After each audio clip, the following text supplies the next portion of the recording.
Asterix and the Magic Carpet.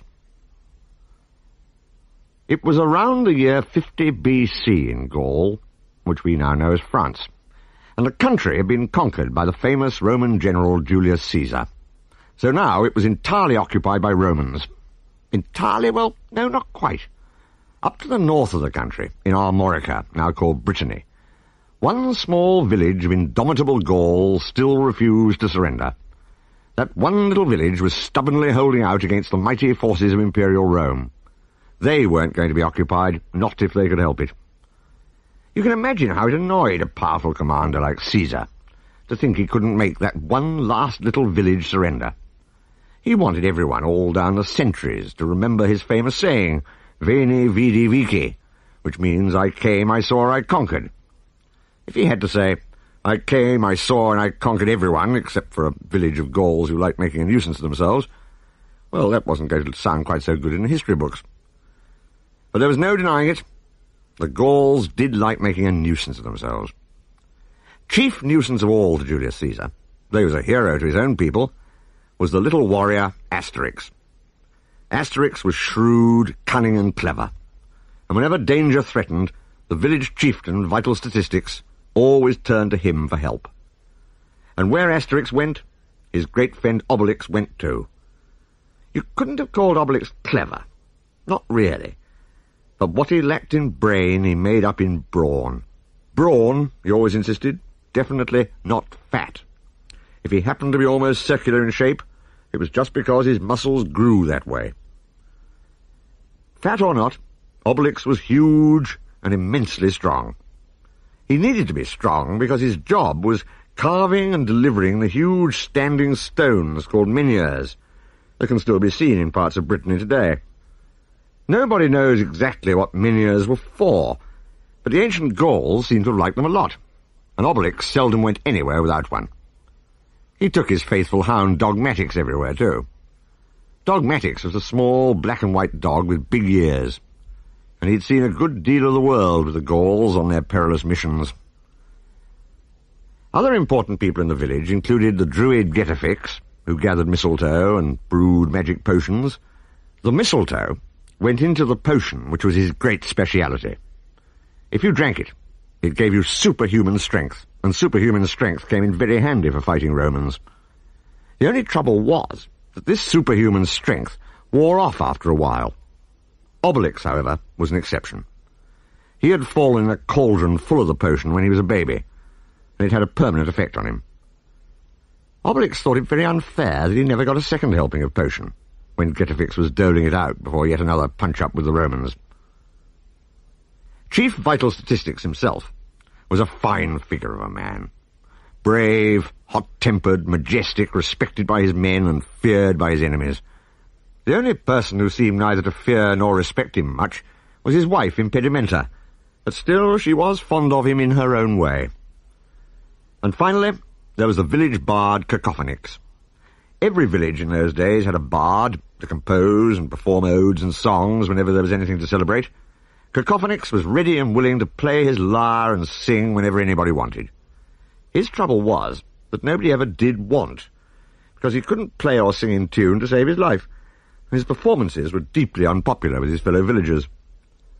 In the story you're about to hear, however, Cacofinix would be called upon to play and sing to save someone else's life, and his conspicuous lack of musical talent was to come in positively useful for once.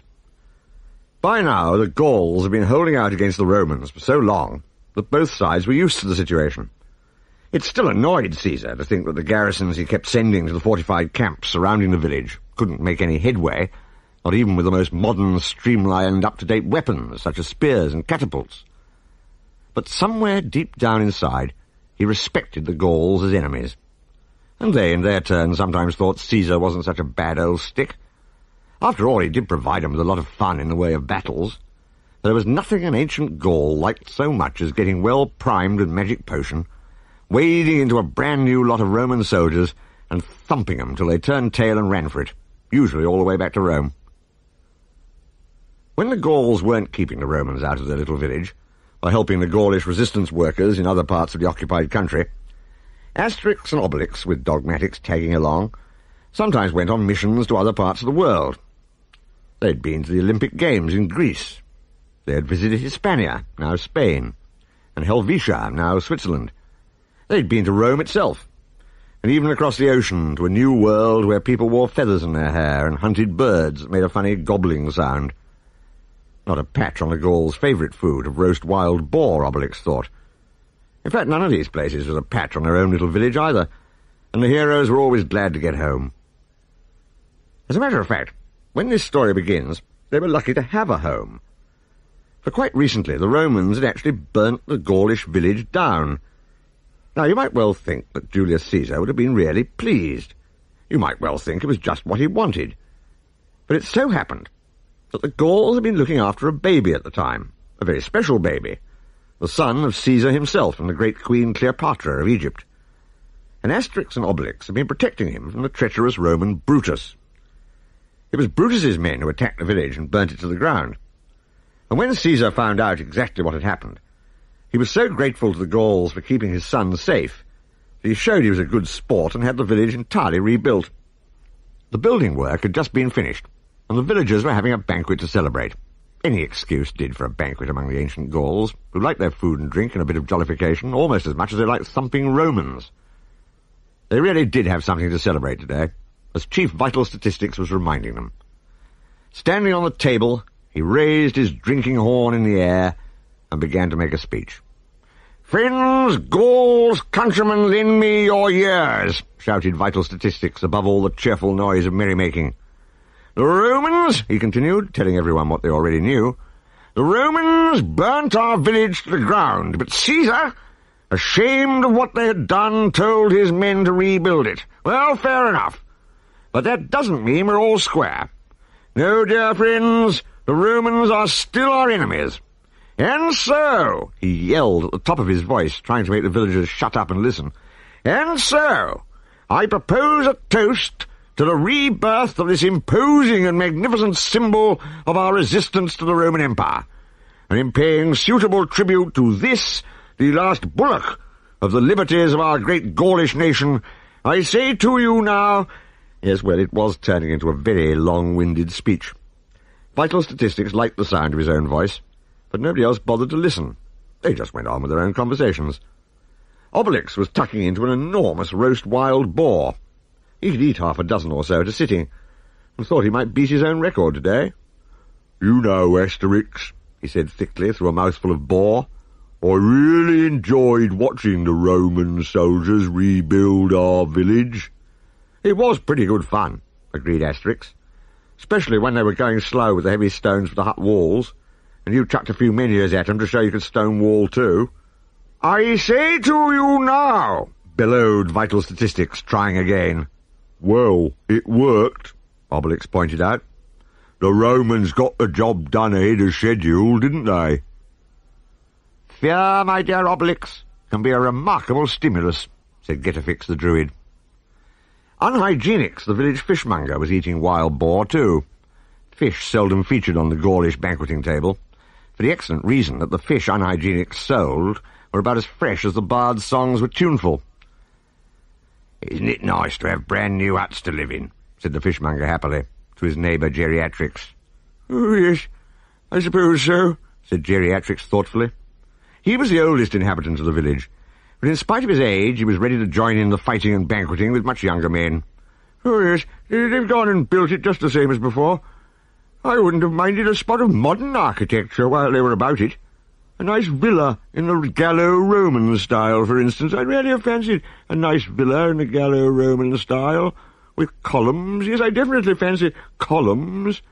"Roman columns are a terrible price," said his neighbour at the banqueting table, shaking his head as he topped up his drinking horn from a barrel. "Believe you me, Geriatrix, Roman columns are simply ruinous." Meanwhile, something was worrying Fully Automatics, the village blacksmith. Firstly, he was worried because Cacofinix, the bard, was usually gagged and tied to a tree before the banquet began to make sure he didn't give him a song, and Fully Automatics had just realized that they'd forgotten to do that today. So secondly, he was worried because this was about the stage of a banquet when Cacofinix would try, unsuccessfully, to tune his lyre and insist on singing. And thirdly, well, "It's funny," said Fully Automatics, more to himself than anyone else, "but I don't seem to see our bard anywhere. What's he up to now, I wonder?" "Silence while I propose a health!" shrieked Chief Vital Statistics. "I want silence!" And at last he got it. "Right," he said. "I propose a health, and he that would this health deny, down among the legionaries let him lie," sang a loud and frightful voice, very flat, from somewhere overhead. It was, of course, the voice of the bard, and it was coming from his brand-new hut, which was built at the top of a tree, with footholds driven into the trunk so that he could climb up easily. All the villagers dropped their wild boar, their drinking horns, and anything else they happened to be holding, in order to clap their hands to their ears and shut out the awful noise of Cacofinix's song. It was so awful that it even had an adverse effect on the weather. Up till now, the Gauls had been enjoying a fine, sunny day. As soon as the bard started singing, however, the sky clouded over and big raindrops began to fall. Cacofinix didn't mind. "Hey down, down, down," he carolled cheerily. The rain was falling in torrents by now, with thunder and lightning, too. "Dee, dee, down," warbled Cacofinix. "And down's the word," yelled the infuriated chieftain, making for the treehouse with an axe in his hand. "You just pipe down, Cacofinix. You pipe down or you come down, house and all." And he began chopping away at the tree trunk with his axe. "Oh, really?" said the bard, offended. "So I'm not even allowed to try out the acoustics of my new hut, is that it? Philistines! You don't appreciate art. That's your trouble." At least the rain slackened off a bit when he stopped singing. "Try the acoustics, eh?" shouted Vital Statistics, red in the face with fury. "This would try the patience of Tutatis." Tutatis was the principal god of the ancient Gauls. Chop, chop, chop went the axe. "Right," said the chief, chopping grimly away. "I said you come down." The rain had just about stopped. The sky was clearing. And next moment, before Vital Statistics could cut through the tree trunk and bring Cacofinix's beautiful new house to the ground, something did come down. But not the bard. Something, or rather someone.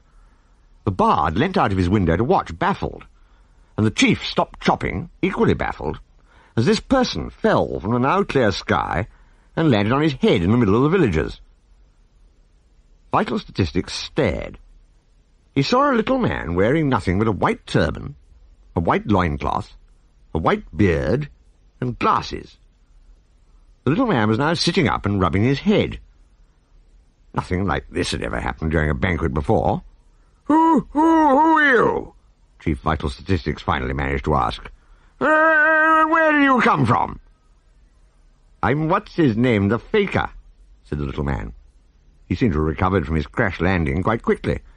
"I was flying overhead when I heard the most extraordinary inhuman noises," he explained, "and I became unbalanced and had to crush your party."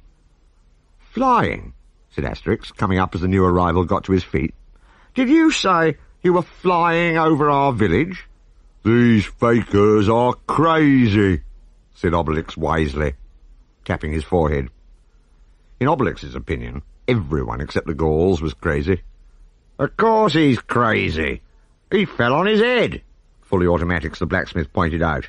"Not for the first time either, judging by that bandage on it," said Unhygienics the fishmonger, who'd never seen a turban before. But next moment, everyone's attention was distracted from the new arrival. Impedimenta, the chief's wife, came up to them carrying something. "Piggy-wig! Piggy-wiggy!" she called. Chief Vital Statistics blushed. He did wish his wife wouldn't use her pet name for him in public. It didn't quite suit the dignity of a Gaulish chieftain. "Look what I've just found outside our front door, Piggy-wiggy," said Impedimenta happily, showing Vital Statistics what she was carrying. It was a carpet. A very handsome red, orange, and yellow carpet, with a beautiful golden fringe. Impedimenta was delighted with it. It was just what she wanted for the brand-new hut the Romans had built for the chief. Someone else was delighted to see it too. Watziznegm, the fakir. "My carpet!" he exclaimed happily. "Oh, thank you, madam." His carpet? Impedimenta did not like the sound of that at all. She glared at the stranger. "Who's this?" she asked the others. "What's his name?" "What's his name?" said Asterix. "That's what I'm asking you," said Impedimenta impatiently. "What's his name?" "What's his name? I mean, his name is... What's his name?" Asterix explained hastily, as Impedimenta glared at him this time. She still wasn't quite sure she had got his drift, but next moment her great rival marched up. Old Geriatrix's pretty young wife. The Geriatrixes lived next door to the vital statisticses. "I don't see why Impedimenta should have that carpet," she said, appealing to Asterix. "It was as close to our hut as hers." "Oh, no, it wasn't," snapped Impedimenta. "And anyway, I'm the chief's wife." She glared at Mrs. Geriatrix across the beautiful carpet, which was now lying on the ground between them. "Chief's wife? Ho!" snorted Mrs. Geriatrix sarcastically. "So that means you can pinch anything you like, does it? You want to know what I say to the chief's wife?" "Now listen, ladies," began Watziznegm the faker, trying to make peace between them. Neither lady was in the mood for listening. "You and your senile old husband," shouted Impedimenta. "Well, at least he doesn't have to be carried around everywhere," shouted Mrs. Geriatrix, referring to the ceremonial shield on which it was customary for a Gaulish chieftain to be carried. They started slapping each other. Fully Automatics the blacksmith was enjoying the show and started chuckling to himself. Geriatrix, standing beside him, sprang to his wife's aid. Oh, so you think it's funny, do you?" he inquired crossly, bringing his crutch down hard on the blacksmith's foot. "Ouch!" yelled Fully Automatics, blinded by pain for a moment, and swinging his huge fist at the spot where he thought Geriatrix's face would be. Instead, it connected with the face of Unhygienix the fishmonger, who happened to be standing right behind them. "Oi, what's the big idea?" protested the indignant fishmonger.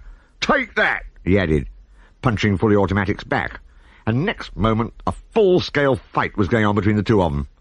"Quick, Bacteria!" Unhygienix shouted to his wife. "Fetch me our reserve stocks of last year's fish." Last year's fish made good offensive weapons. Very offensive indeed, if you happen to have a sensitive nose.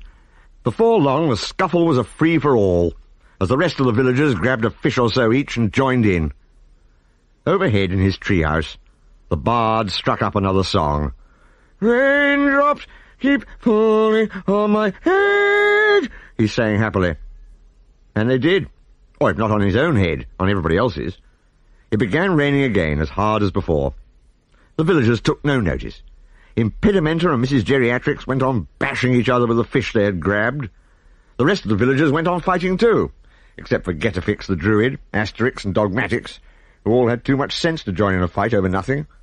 They stood there watching in surprise as the faker looked up at the rain clouds with delight and sank to his knees in prayer, exclaiming happily, "The gods are with me! I've dropped in on the very village I was looking for." "You have? What village was that?" asked Asterix. "The village of madmen, where a voice makes it rain," explained Watziznegm. The battle between the villagers was still raging, but Cacofinix couldn't remember the next line of his song. He dried up. So did the rain. The faker's answer still didn't make much sense to Getafix the Druid. But why were you looking for our village in particular?" he asked. "It's like this," the faker explained. "I come from a distant eastern country, where I recently met a former Roman legionary, now a merchant. He told me about you Gauls and your famous deeds, and I realized you were exactly what we needed. I've come all this way to ask for your help. It's about something very, very important. But before I tell you any more," added Watziznegm, keeping an eye on the fight for possession of the carpet, "I'll just go and retrieve my property, if I may." Impedimenta and her rival had now unrolled the carpet itself and were standing on it, slamming each other with their fish. "Take this! Take that!" they shouted. "Ladies, ladies, please!" said the faker soothingly. "That carpet is mine, and I can prove it." The ladies stopped bashing each other and turned to face him, united. "This carpet's mine, and I'm not budging," they said in chorus. The faker shrugged his shoulders. "If you say so," he agreed. He sat down on the carpet, crossed his arms, crossed his legs, and seemed to be concentrating very hard. Next moment the carpet began to quiver. Then it rose from the ground, just an inch or so at first, then higher and higher. When it was a few feet up in the air, it took off sideways, almost grazing the heads of Asterix and Cacofinix in passing, and rising higher all the time. The astonished Gauls stopped fighting and froze, fish raised in mid-air to strike. They stood rooted to the spot, watching the amazing flying carpet. It was right up above the rooftops of the newly built village now, to the astonishment of a passing seagull and the terror of Impedimenta and Mrs. Geriatrix. Forgetting about their quarrel, the two ladies clung to each other for comfort. "Help!" they screamed. "Mummy! Put us down, will you?" they shrieked at Watziznegm, the faker. Recovering from his initial shock, Asterix was watching the flying carpet, fascinated. "How on earth did he do that, Cacofinix?" he asked the wise druid. Cacofinix was fascinated too. In fact, he took a professional interest, since magic and spells were very much in his own line, and yet he'd never seen anything quite like this carpet. However, after a little thought, he realized he knew the answer. "These fakers have strange powers, Asterix," he said. "I've heard tell of them before. Apparently they can concentrate hard enough to levitate anything they like." "What does levitate mean?" asked Obelix, making his way out of the chaotic pile of Gauls and joining Asterix and the druid. "It means to raise something in the air," Cacofinix told him. Asterix was still watching the sky. "Hey, I think the carpet's coming down again," he said. It was. It landed back in the middle of the village with a loud screech as it braked. The two scared and windswept ladies tottered unsteadily off, their quarrel quite forgotten, only too glad to be back on solid land again. Clinging to each other for support, they staggered home together in the friendliest way possible. Meanwhile, the faker quietly rolled his carpet up again. Blinking once or twice to make sure he really had seen what he thought he'd seen, Asterix went over to the faker. "That's an amazing trick," he said. "I wish you'd tell me how it's done. I've never seen anything like it." "Oh, it's all in the day's work for a faker," said Watziznegm modestly. Obelix thought the flying carpet looked great fun. "Ooh, can I have a ride?" he begged. "Do let me have a go on your carpet. It would be great for hunting wild boar, too. I can teach you how to catch wild boar, if you don't know. Give me a ride, and we could have a hunting party. How's that for an offer?" he said hopefully. Watziznegm looked doubtfully at Obelix's enormous bulk. "Rather a stout party for my carpet, I'm afraid. But maybe I'll take you up on it. The carpet or the offer?" asked Asterix in a hurry, anything to stop Obelix being really rude to their visitor, because he was looking deeply offended by the mention of stout parties. "Both," said the faker. "What's the matter with your fat friend? He doesn't seem happy." Fat on top of stout was just too much. You could practically see the puffs of smoke coming out of Obelix's ears by now. "Calm down, Obelix, do," Asterix begged. "What's-his-name's our guest. Don't forget the duties of hospitality." Luckily, at this moment, Chief Vital Statistics got up on his official shield and made an important announcement. "Attention, everybody, please," he shouted. "I'm calling a meeting of the village council at my house. Then our guest can tell us why he has come to our village and what we can do to help him." Obelix had remembered his manners by the time the chief had finished speaking, and turned to lead the way to his house, though it was actually his shield-bearers who did the turning, staggering slightly under the considerable weight of Vital Statistics. The faker followed. Obelix picked up the big roll of carpet and put it over his shoulder. It was nothing compared to the weight of a menhir. "All right, I won't be rude to him, seeing he's a visitor," he reassured Asterix. "Still, I may be stout. I don't say I am, mind you, and I'm certainly not fat. But even if I did happen to be the tiniest bit stout, look how thin he is." And indeed the little faker was very skinny, particularly his bare legs and arms. "If we're talking about the duties of hospitality, don't you think we ought to feed him a few boars?" Obelix suggested. "That's a very good idea, Obelix," said Asterix approvingly. "I say, what's-his-name, are you hungry?" he asked the faker. "It sounds as if you've travelled quite a long way on that carpet. Would you care for a bite to eat?" "No thanks," said What's-his-name. "I had a bite to eat just before I left home." "And when was that?" asked Asterix. "Oh, only 3 weeks ago," What's-his-name told him. There was a mighty crash behind them. Obelix had dropped the carpet and fainted clean away. "Dear me," said the faker. Is your friend unwell? Just overcome by the idea of going 3 weeks without a meal, I expect, said Asterix, fanning Obelix with a hanky to revive him, while Dogmatix helpfully licked his nose. Obelix was soon back on his feet again, and the members of the village council all assembled in the chief's house. Watziznegm, the fakir, told them his story. I come from India, he said, from a kingdom which lies in the valley of the river Ganges. Our climate is hot and dry, except for a few months every year, when the rains fall, watering our crops. This rainy period is called the monsoon season. Do you think he's come all this way just to talk about the weather? Asterix whispered to the druid. However, we must have offended the god Indra, god of the waters, Watziznegm went on, because this year's monsoon season will soon be over, and so far we haven't had a drop of rain. Without rain, the crops cannot grow, and soon the dry season will be back, bringing with it famine and hardship for our people. Now our good king Rajah Watzit has a daughter, his only child, the sweet and lovely Princess Orinjade, and the guru Hoodunnit, who speaks with the gods.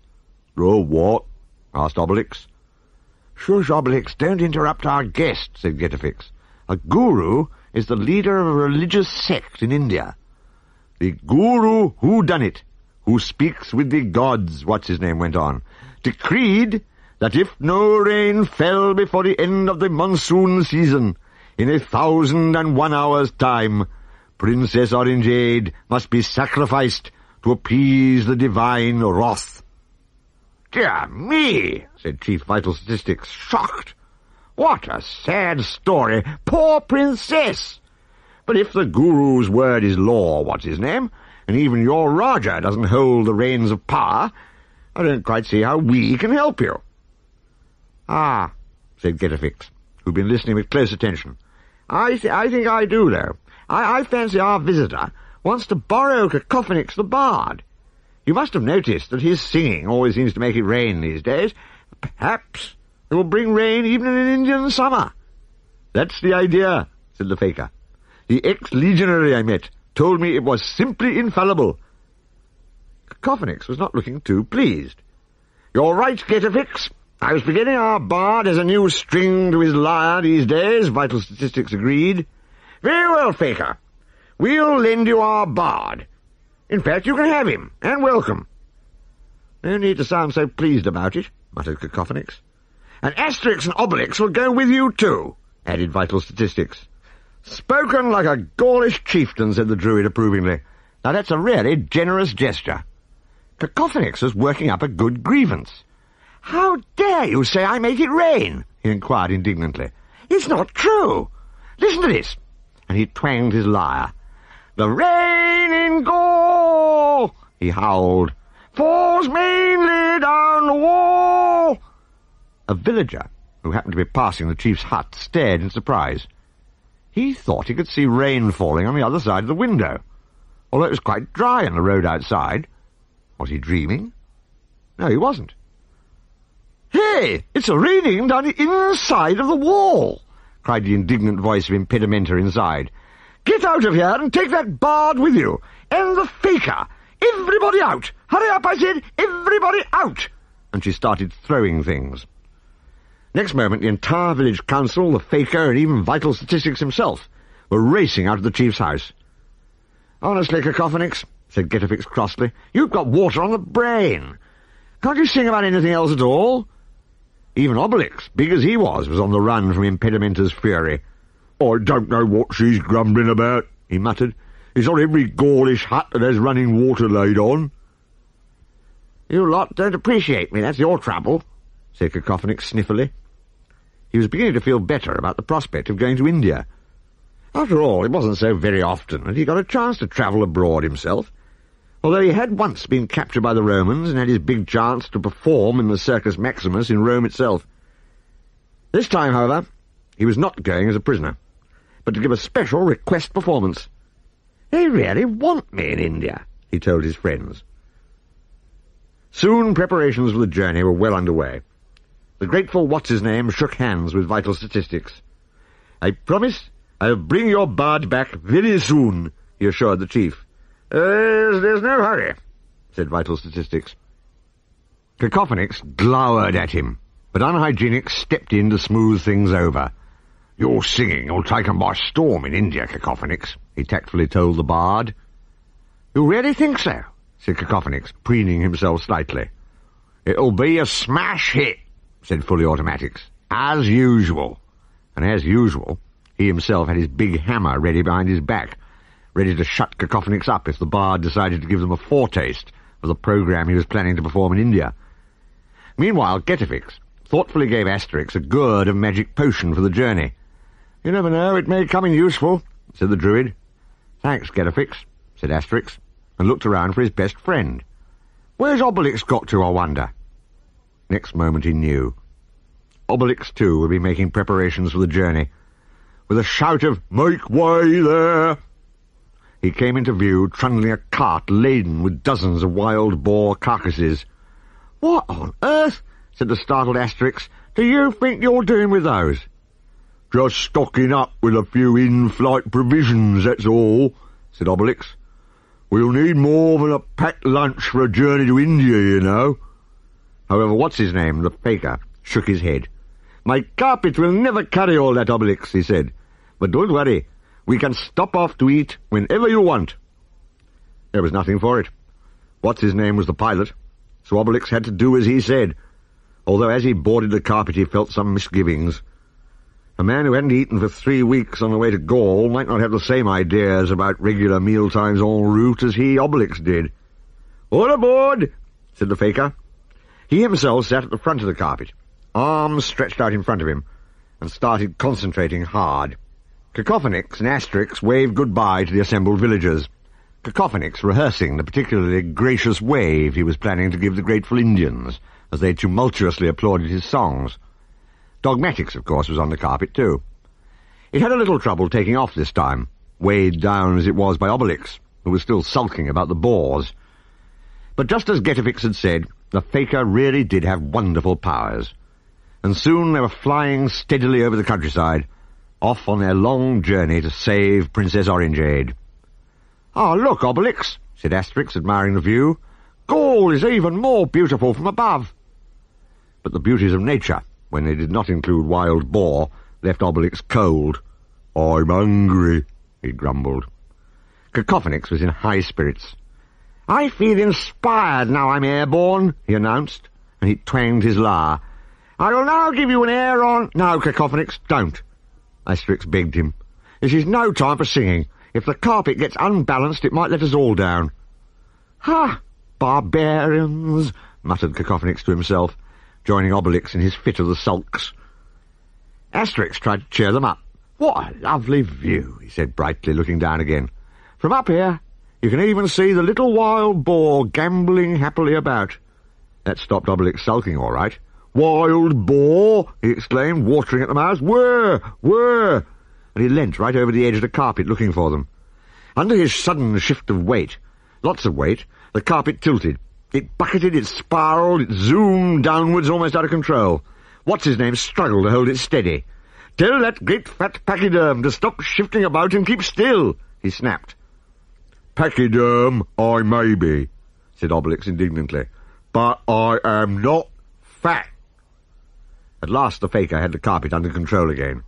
Asterix, who had been unable to do anything but hold tight while it bucketed so alarmingly, now had time to look around him.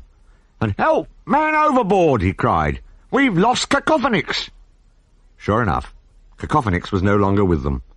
But next moment, to his great relief, Asterix spotted the bard clinging for dear life to the branch of a tree which had broken his fall. "There he is!" cried Asterix. "Down there!" "If the carpet gets unbalanced," he said, muttered the bard indignantly to himself as it swooped lower, but he was thankful to be able to let go of his branch and drop onto it as it passed just beneath him. "Phew! I thought I was never going to see you again," he told his friends. "You know we'd never let you down, Cacofinix." "Oh, sorry," said Asterix, realizing what he'd said just too late. "Pachyderm," Obelix was still muttering. "Huh, pachyderm yourself. I'm hungry too," he repeated. "I think we really had better stop, Watziznegm," Asterix told the faker. "Goodness knows what Obelix might do next if he doesn't get a boar or so inside him. And I think I can see a restaurant down there," He was right. Down below, somewhere in the middle of Gaul, a Gaulish chef was serving 3 customers sitting at a table outside his restaurant with 3 whole roast boar, and boasting of his skill. "Try my wild boar recipe, and then you won't mind even if the sky does fall on your heads," he proudly told them. For it was the traditional fear of all the ancient Gauls that the sky would fall on their heads one day.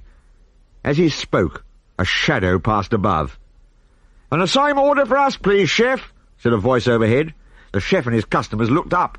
"Help!" they shouted. "By Tutatis, the sky is falling on our heads!" And they took to their heels and fled indoors. "Very convenient," said Asterix, as the carpet flew by, low enough for its passengers to snatch up the 3 roast boar in passing. Soon the 3 Gauls and dogmatics were contentedly munching away. Obelix was in a much better mood now. "These new-fangled self-service places are a really good notion, if you ask me," he said happily, scrunching a boar bone. "What about you, what's-his-name?" Asterix asked the pilot. "Wouldn't you like a slice of boar, too?" "No, thank you," said the fakir firmly. "I'm an ascetic, and ascetics never eat meat." Obelix looked at him with some concern. "Over 3 weeks, and he still isn't eating," he whispered to Asterix. "If you ask me, he's not normal." But the fakir had his mind on more important things, like navigating the carpet. He was not used to the airways in this part of the world, and didn't want to waste time getting lost. Glancing down, he saw what he was looking for. "Ah, good, a Roman camp," he said. "Rome is the first big city on our route, so I'll just make sure we are flying the right way." And he brought the carpet down low again, until he was within hailing distance of a Roman legionary on sentry duty outside a tent. "Hey, is this the way to Rome?" he called. The sentry, as it happened, had been indulging in rather too much Gaulish wine. Discipline was lax in this particular Roman camp. He still had the wine barrel under his arm, and he was hiccuping gently as he stood guard. In his woozy state, he didn't at first notice anything unusual in being addressed from a flying carpet in the air above. You're all going the right way," he told the fakir. "Anyway, hike," he added, hiccuping Latin as the Romans tended to. "Anyway, hike, all roads, lead to Rome. You can't miss it." "Thanks," the voice called down as the carpet gained height again. The legionary did a double-take, and realized what he had seen and heard, or what he thought he had seen and heard. "Help!" he shrieked, dashing into the tent. A few moments later, he had his head in a tub, while a friend poured buckets of cold water over it. "Well, incautious?" his friend asked him with callous cheerfulness. "Gaulish wine too strong for you, is it?" "Too true," moaned the alarmed legionary. "Talk about pink elephants. I saw worse than pink elephants. I swear I'll never be won over the 8 again." Leaving the Roman legionary and his good resolutions behind, the Gauls and Watziznegm were flying on. It was evening now. "It'll soon be dark," said Asterix. "Where are you going to stop for the night, Watziznegm?" "There's no time to stop," said the fakir. "But you can sleep on the carpet," he told his passengers. "It's very comfortable." "Aren't you going to get any sleep yourself?" asked Asterix. "Oh, I'm used to staying awake all night," Watziznegm assured him. "Anyway, being a fakir, I can only sleep on a bed of nails." "Asterix," whispered Obelix. "These fakirs are—" "Shh!" hissed Asterix. Obelix contented himself with tapping his forehead, by way of giving it as his considered opinion that fakirs were crazy. "Besides," added Watziznegm, "there really isn't any time to waste. Don't forget the 1,001 hours, and the plight of Princess Orinjade." Meanwhile, far away in the throne-room of a magnificent Indian palace, the beautiful Princess Orinjade herself and her father, the Rajah, were discussing the same subject. "Dearest Orinjade," good Rajah Watzit was saying, "if the faithful Watziznegm doesn't get back in time with the answer to all our problems, I fear that the infamous guru Hoodunnit will carry out his threat, and the people, fearing famine and the wrath of the gods, will support him. Alas, my child, what shall we do?" "Don't worry, father," said Orinjade. She was as good as she was beautiful, and couldn't bear to see the Rajah so upset. That bothered her as much as her own fate if no rain fell. "I trust Watziznegm," she said firmly. I'm sure he'll be back with that Gaulish miracle worker before the 1,001 hours are up, and the guru Hoodunnit insists on sacrificing me." A villainous laugh was heard. Ha ha ha! The startled Rajah and Princess turned to see the evil guru Hoodunnit himself standing there. He wore a blue robe embroidered with magic symbols, and with his sallow complexion, pointed nose and chin, and the gleeful look in his cunning eyes, he looked every bit as sinister as he sounded. He was gloating over the royal couple's plight. "Meanwhile, O divine princess," he reminded Orinjade, "half of the 1,001 hours is up already, and it still isn't raining." But though Rajah Watzit was a white-haired little old man, he wasn't afraid to stand up to the wicked Hoodunnit in defence of his beloved daughter. "Wretch," he said indignantly, "we know that the sole aim of your evil plots is to become ruler of this kingdom, once you've disposed of my dear daughter Orinjade, the only true heir to the throne. But you haven't done it yet, Hoodunnit." "I shall, though, just you wait," chuckled Hoodunnit. "It's only a matter of time. Your grief deludes you into wishful thinking, Rajah. The god Indra himself revealed his will to me. See that cloudless sky, and the pitiless sun beating down on your whole kingdom? Isn't that a sign that the gods think you are a has-been, Watzit?" The poor Rajah couldn't think of a good reply to this, but Princess Orinjade spoke up bravely. "The gods aren't as cruel as you'd like us all to think, Hoodunnit," she told the guru. "I'm sure they will guide Watziznegm the fakir safely back to us, with the Gaulish rainmaker. Before long we shall see them here, the saviours of the people. I expect they're on their way at this very moment." At that very moment, in fact, the saviours of the people were preparing to spend their first night in the air. But something was bothering Obelix. He tossed and turned and couldn't get to sleep. And when Obelix tossed and turned on a flying carpet, nobody else could get to sleep either. "Astérix," he said at last. "Yes," said Asterix patiently. "Astérix, what is a pachyderm?" "Oh, shut up and go to sleep, Obelix," said Asterix. And soon afterwards all three Gauls and dogmatics were asleep, worn out with the day's adventures and the invigorating fresh air. They snored away as the carpet flew on and on through the night, expertly piloted by Watziznegm the fakir. When the Gauls woke up, it was broad daylight, and they were flying over the sea. There was nothing to be seen but the blue waves below and the blue sky above. "Where are we now, Watziznegm?" asked Asterix. "We are flying above the Tyrrhenian Sea," the fakir told him. The Tyrrhenian Sea was a part of what we now call the Mediterranean. "And soon," Watziznegm went on, "we'll be flying over Italy, then Greece, Mesopotamia, Persia, the valley of the Indus, and finally we shall reach the river Ganges and our destination." "Goodness me," said Asterix admiringly. "How do you manage to find your way so easily?" "Simple," said the fakir. "I just do as the carrier pigeons do. It's known as the homing instinct." After a good night's rest, Obelix was feeling hungry again. But remembering that nobody had been particularly pleased with him for saying so the day before, when poor Cacofinix fell off the carpet, he decided to drop a broad hint instead. Picking up the puzzled dogmatics, he said hopefully, "Did a little bow wow want his din-dins, did-dums then?" "I spy a ship," called Asterix suddenly. He could see through his friend's hints easily enough. "And maybe they'll have din-dins on board for you too, chubby chops," he told Obelix. The ship Asterix had spotted was a handsome vessel, with a fearsome face painted on the prow, a great gilded battering ram in front of it, and a yellow and purple striped sail, and the flag it flew was the skull and crossbones. Sure enough, the ship belonged to the Gauls' old acquaintances, the pirates, whose vessels they had sunk so many times before, sending their hard-stolen loot, to the bottom of the sea.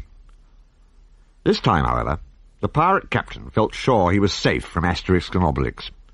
He wasn't likely to meet any Armorican Gauls from up in the north, not down south here in the middle of the Tyrrhenian Sea. Indeed, as far as he could tell, there wasn't so much as another sail in sight. But he thought he'd better make sure, because he and his men had spent a really successful couple of months at sea, and their ship was stuffed with treasure. "Hey, you up there in the crow's nest!" he called to the pirate on lookout duty at the top of the mainmast. "See any sails at sea?" "Not a blessed sail, Cap'n," the man called down. "It's a vacancy." "Good, splendid," said the pirate captain, rubbing his hands and chuckling gleefully. "Ha ha ha! Right, me hearties, bring all the loot from this season's piracy up on deck, and we'll have a nice, quiet gloat." Before his men could obey the order, however, the lookout in the crow's nest uttered a sudden cry of terror. I see a sky pilot," stammered the man aloft in the crow's nest. "You see a what?" asked the startled captain. "A sky pilot," called the man in the crow's nest. "Flying a carpet, straight ahead and making for us." Next moment, the incredulous and horrified pirate captain saw it too. The carpet had lost height and was skimming the waves. "Why, if it isn't our dear old friends the pirates!" exclaimed Asterix, delighted, as Watziznegm landed the carpet neatly on deck. The pirate captain was far from delighted. If he hadn't been able to believe his eyes at the sight of a flying carpet, he could believe them only too well when the familiar and enormous figure of Obelix started searching his ship. Down to the hold went Obelix, and soon he was flinging treasure chests and sacks of money up through the open hatch. Many of them went straight overboard, as Obelix looked for what he wanted, and failed to find it. But what's he after?" inquired the puzzled pirate captain, as yet another chest full of jewels splashed into the sea. He got the answer from Obelix himself. "There's nothing to eat on this ship, Asterix," Obelix called up from the hold, sounding thoroughly disappointed. "Only a load of old junk. Not even junk food, either." Splosh went a bag full of golden coins. "Please," the pirate captain begged Asterix, "sink this ship if you like. I mean, it's only an old junk anyhow. Another ship's neither here nor there. But do tell your friend to stop throwing our money overboard." "Can't be done. Sorry," said Asterix. "He's hungry, you see. And when Obelix is hungry, there's no stopping him." "But that's our treasure in the hold," wailed the pirate captain. "No hold's barred with Obelix around, I'm afraid," said Asterix.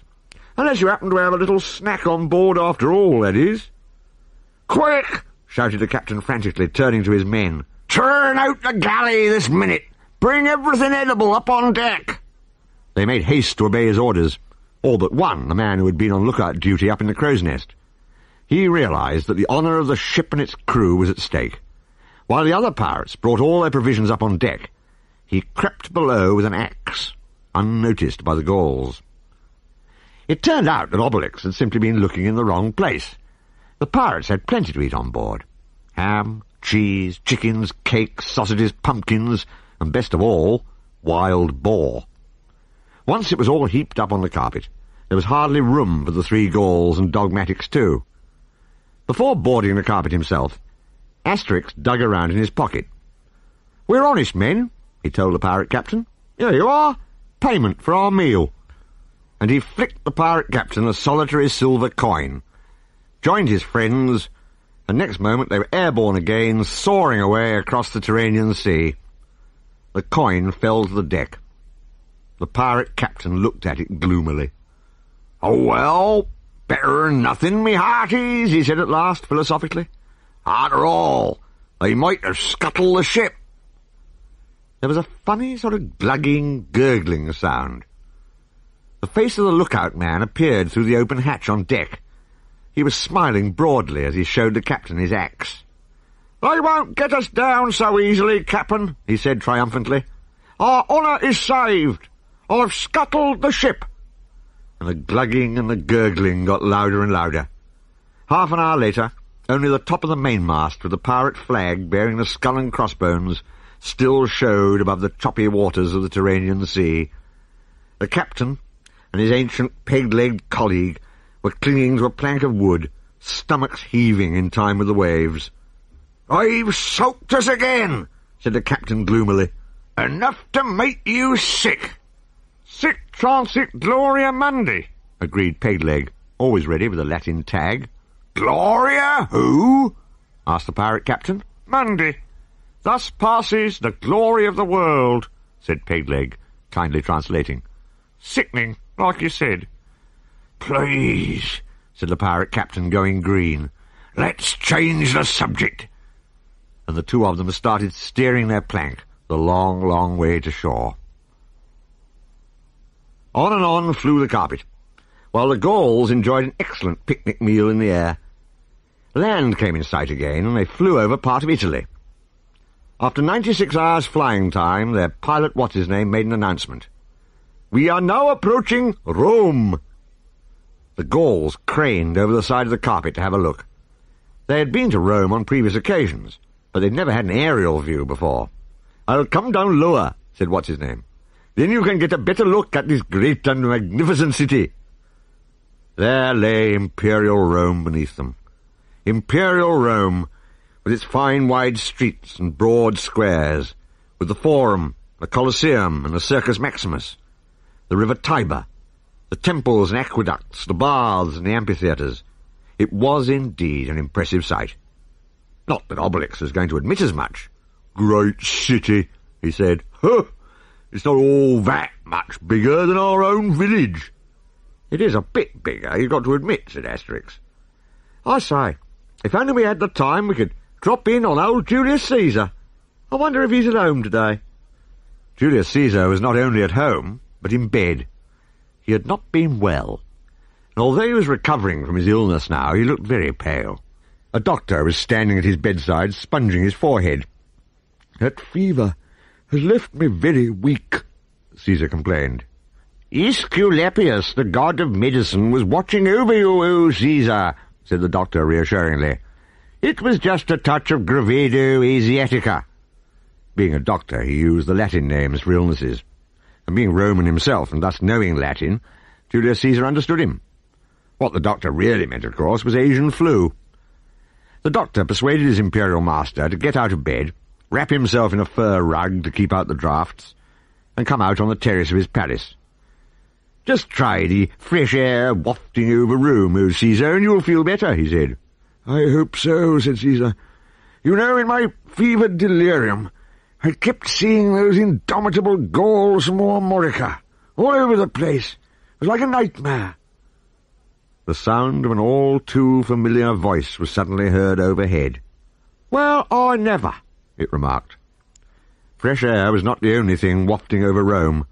Looking up, the astonished Caesar and his equally astonished doctor saw that flying carpets were doing the same.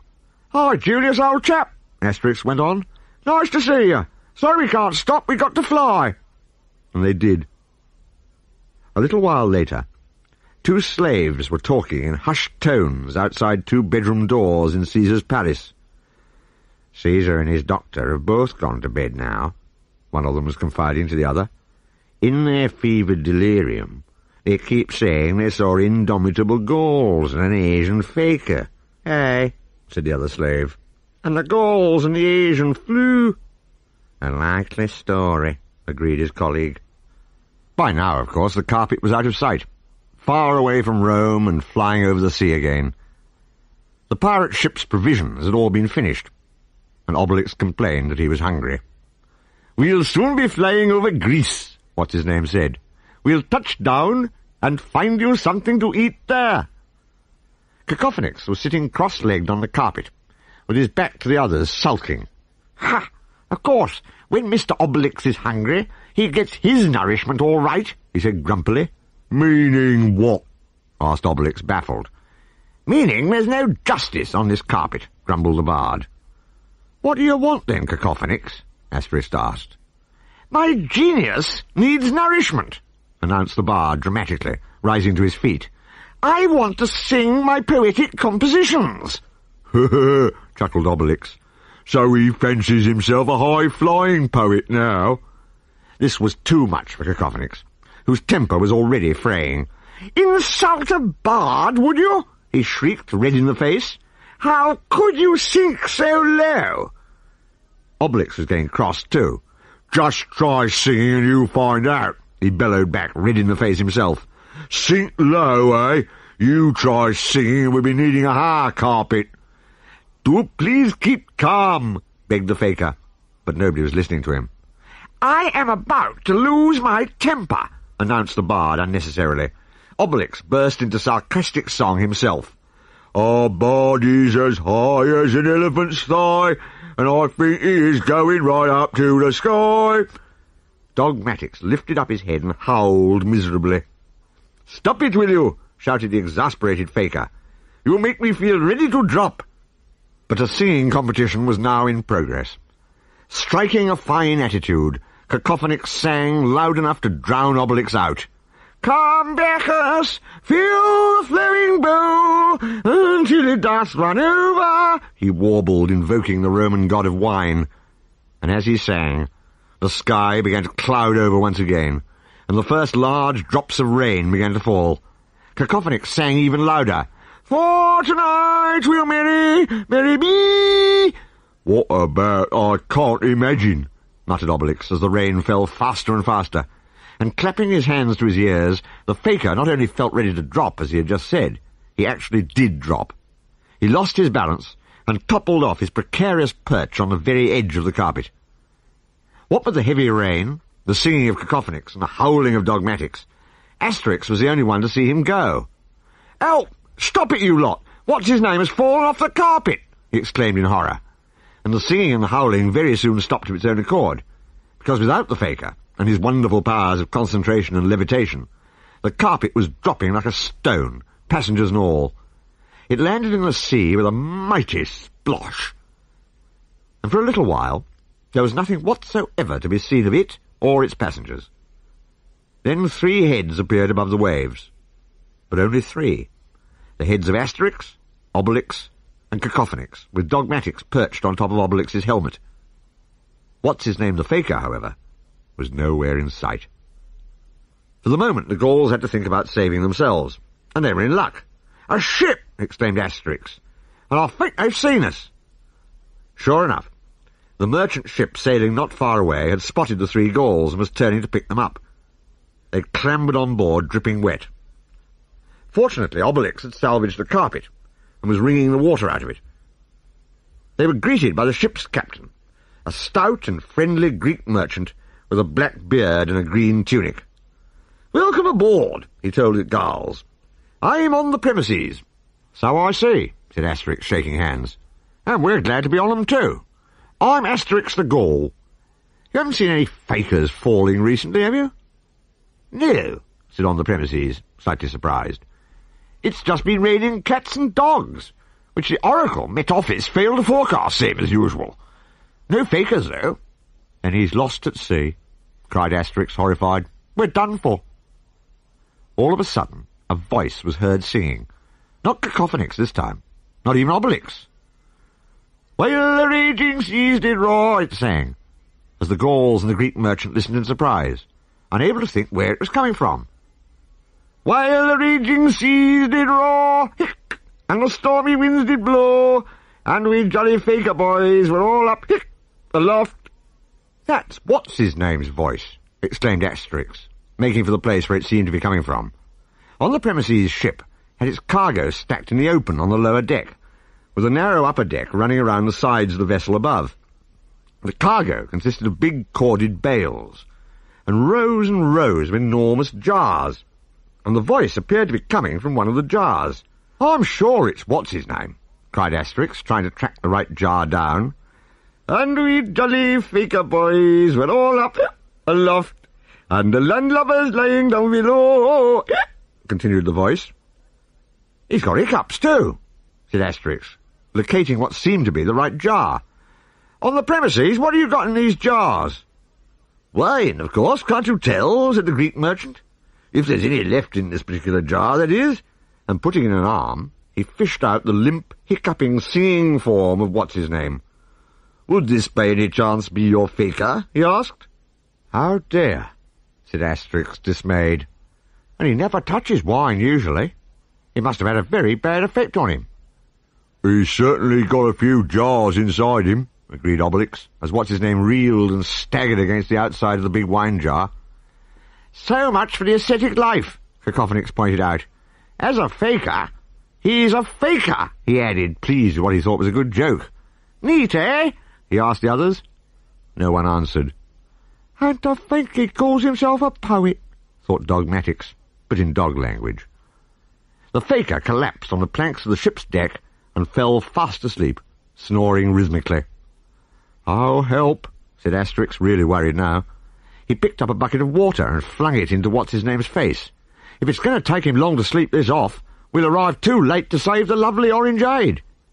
"Never mind the Orinjade, what about my wine?" asked on the premises, ruefully inspecting the huge and almost empty jar.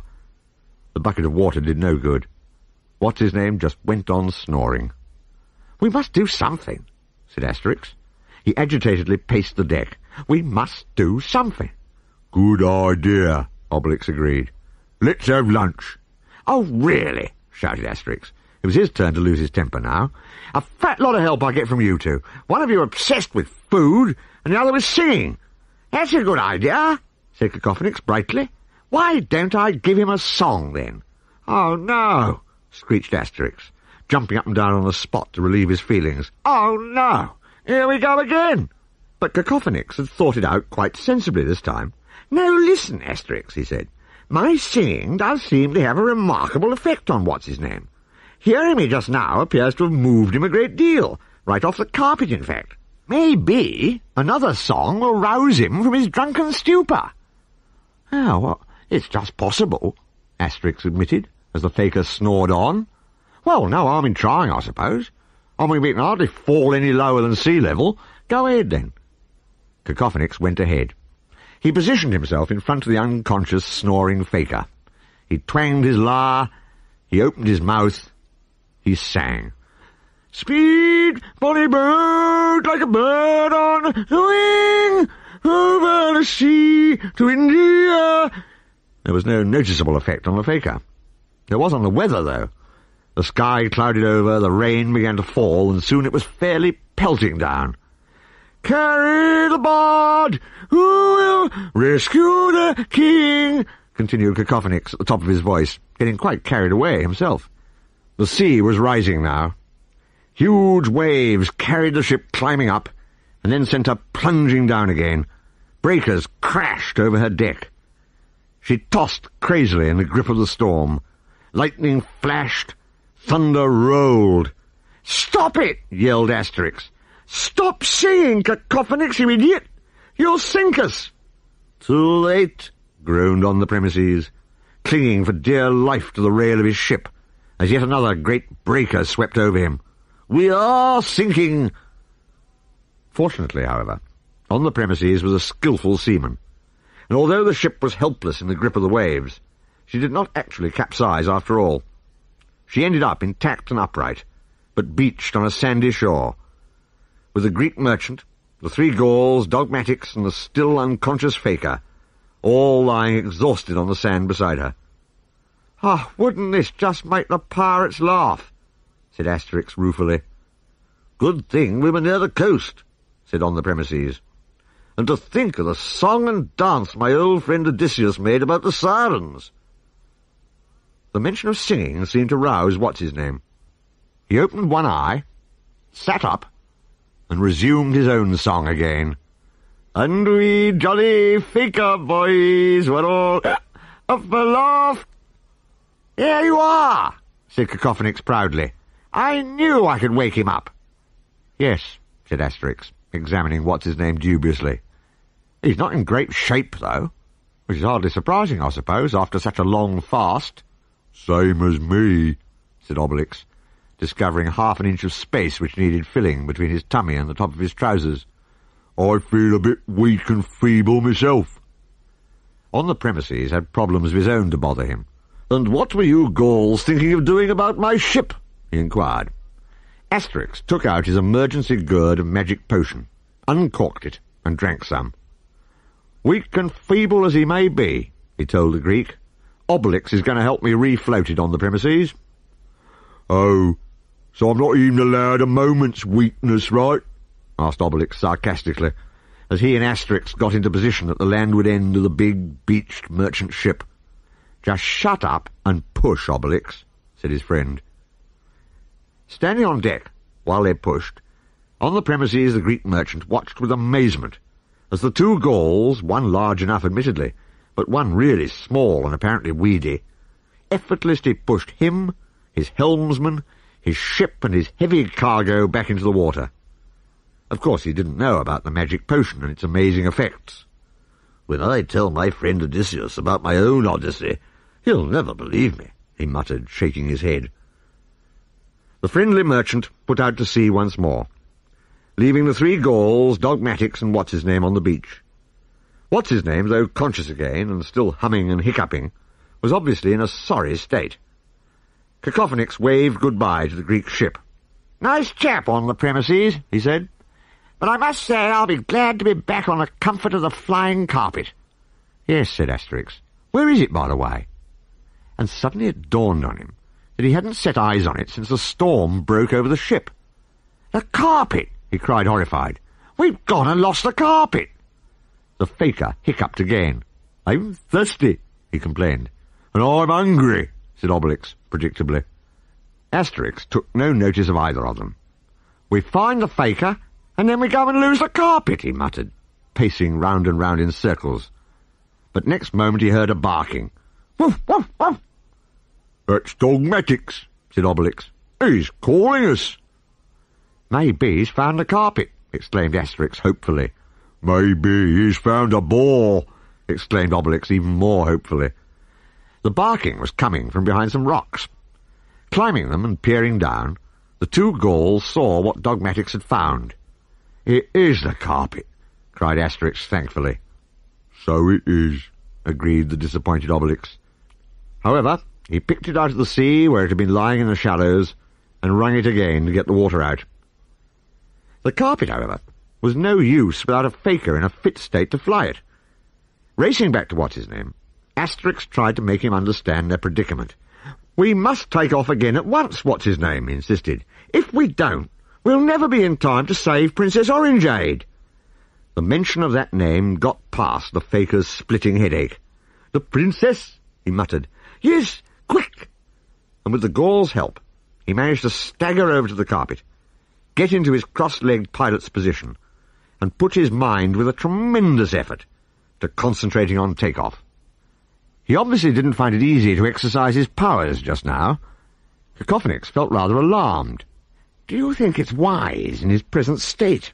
he whispered to Asterix. "Wise or not, we can't waste time," Asterix whispered back. "Eee!" grunted the fakir. "Hip!" he hiccuped, as the carpet levitated. It bucked under him. Everyone on it also levitated, a foot or so above the carpet itself, and then they fell back onto it again, heavily. It dipped and jumped and jolted and bucketed as its pilot took off in a severe attack of hiccups. "Who was it mentioned the comfort of flying carpets?" gasped Obelix, as the passengers were flung into the air once more. But at least they were on the move again. Sounding pleased with himself and his newly discovered powers of song, Watziznegm happily struck up another tune. "Here we go, here we go, here we go," he chanted. "Here we go, here we go, here we..." Meanwhile, far away, the beautiful Princess Orinjade was waiting with bated breath for any sign of her rescuers. She sent her lady-in-waiting up to the top of a tower to keep watch for the flying carpet, and called up to her every now and then. "Lemonade, my faithful lemonade, do you see anyone coming?" The lady-in-waiting hopefully searched the cloudless sky, and reported sadly that her search was fruitless. "Or if not exactly fruitless, the answer is a lemon," she called down. And the less likely it seemed that the princess could be saved in time, the more Hoodunnit felt he had to celebrate. He and his henchman, the wicked fakir Rahãzade, sat in his luxurious apartments, drinking a toast to the end of the 1,001 hours. "Well, Rahãzade, my wicked henchman," said the guru, accurately enough describing Rahãzade, who was as nasty a piece of work as you could hope not to meet on an Arabian night. "Well, here's to the success of our plans. The heir of this kingdom will soon breathe the last of the heir of this kingdom."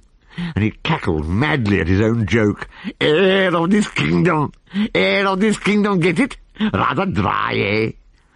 "You always did have a dry wit, O divine master," said the horrible Rahãzade, cringing.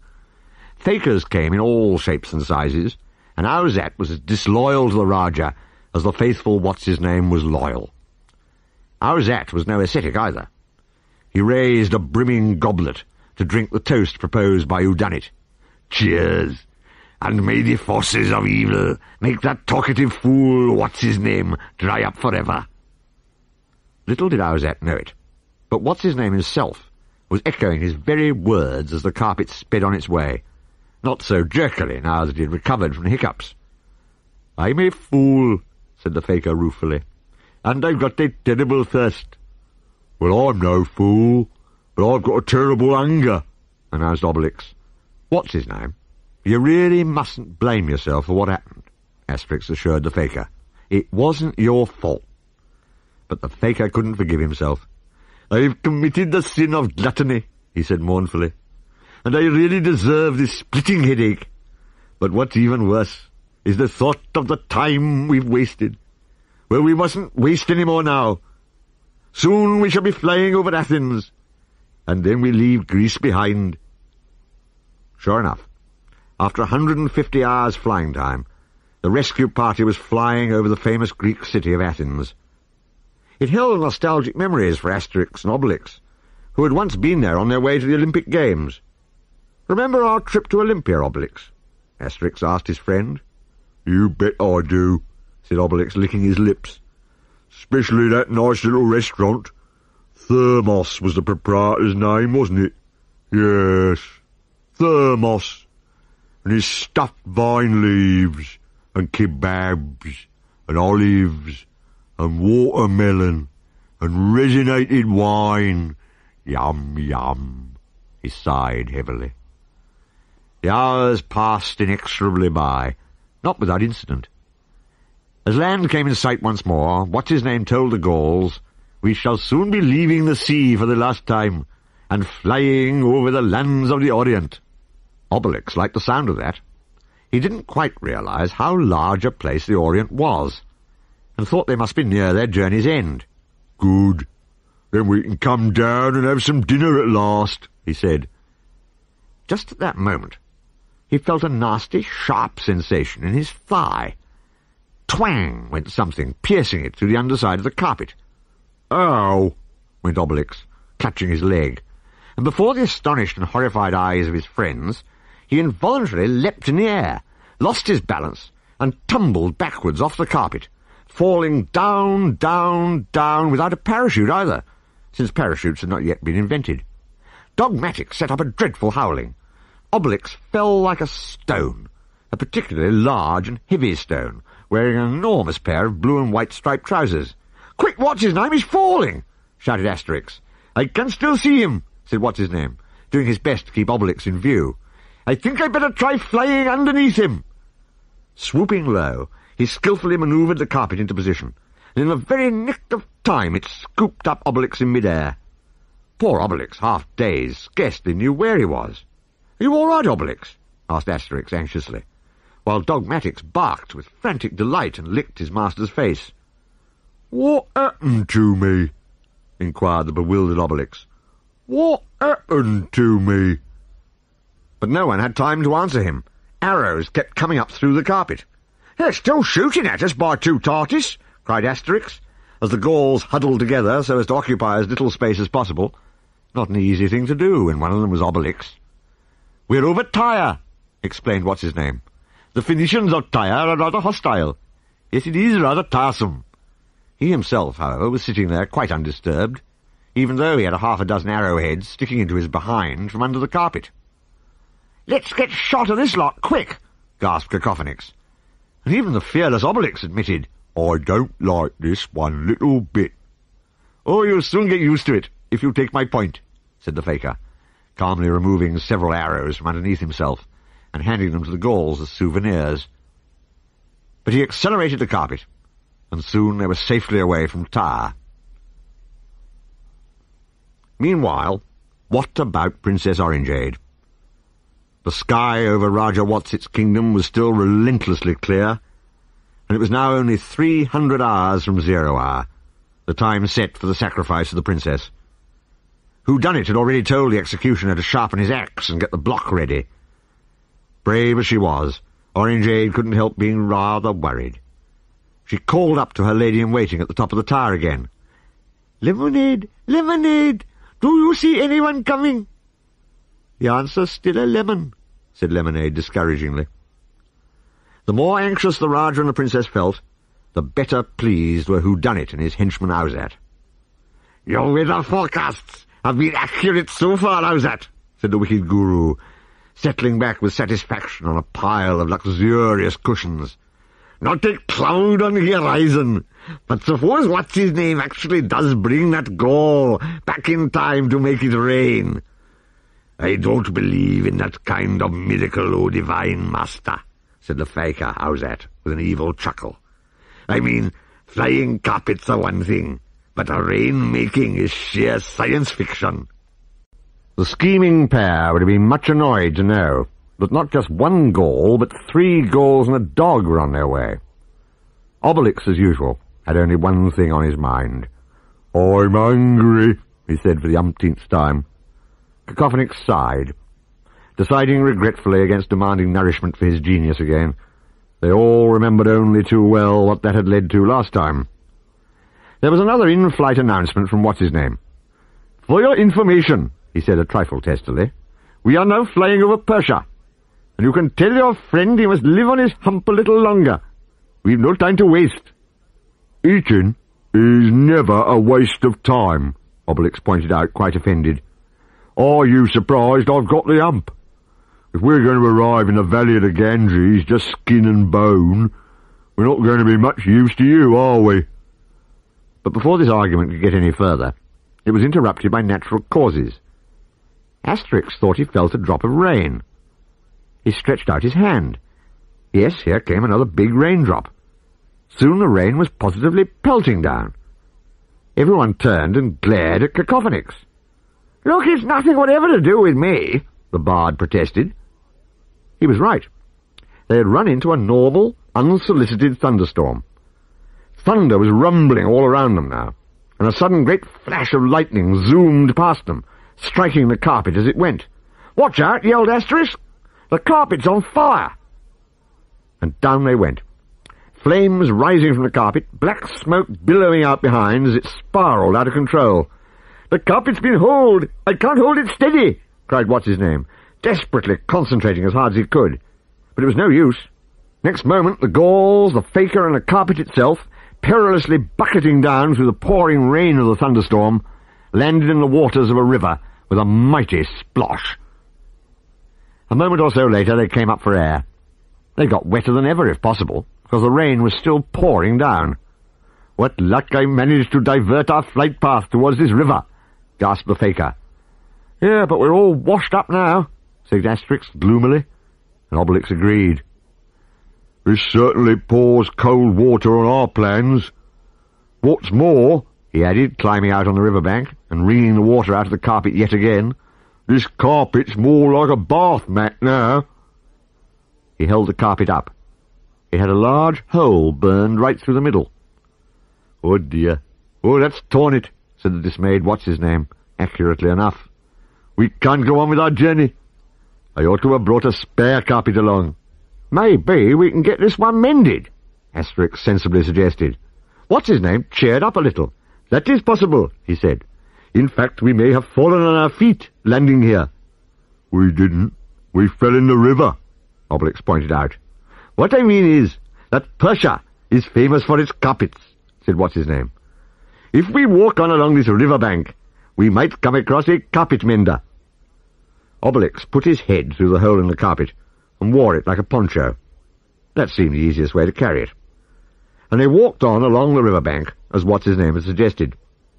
Indeed, they walked on and on and on for several hours, and still there wasn't a human soul in sight. I tell you what, said Cacofinix gloomily. We've had the rug pulled out from under us. I'm hungry, said Obelix yet again. And time is passing. Oh, he'll never make it now, said poor Watziznegm, thinking of the princess waiting for them. Hey, look, cried Asterix all of a sudden. Isn't that a village over there? It was indeed. They were coming to a fair-sized village built beside the river, and on the river bank they saw just what they were looking for.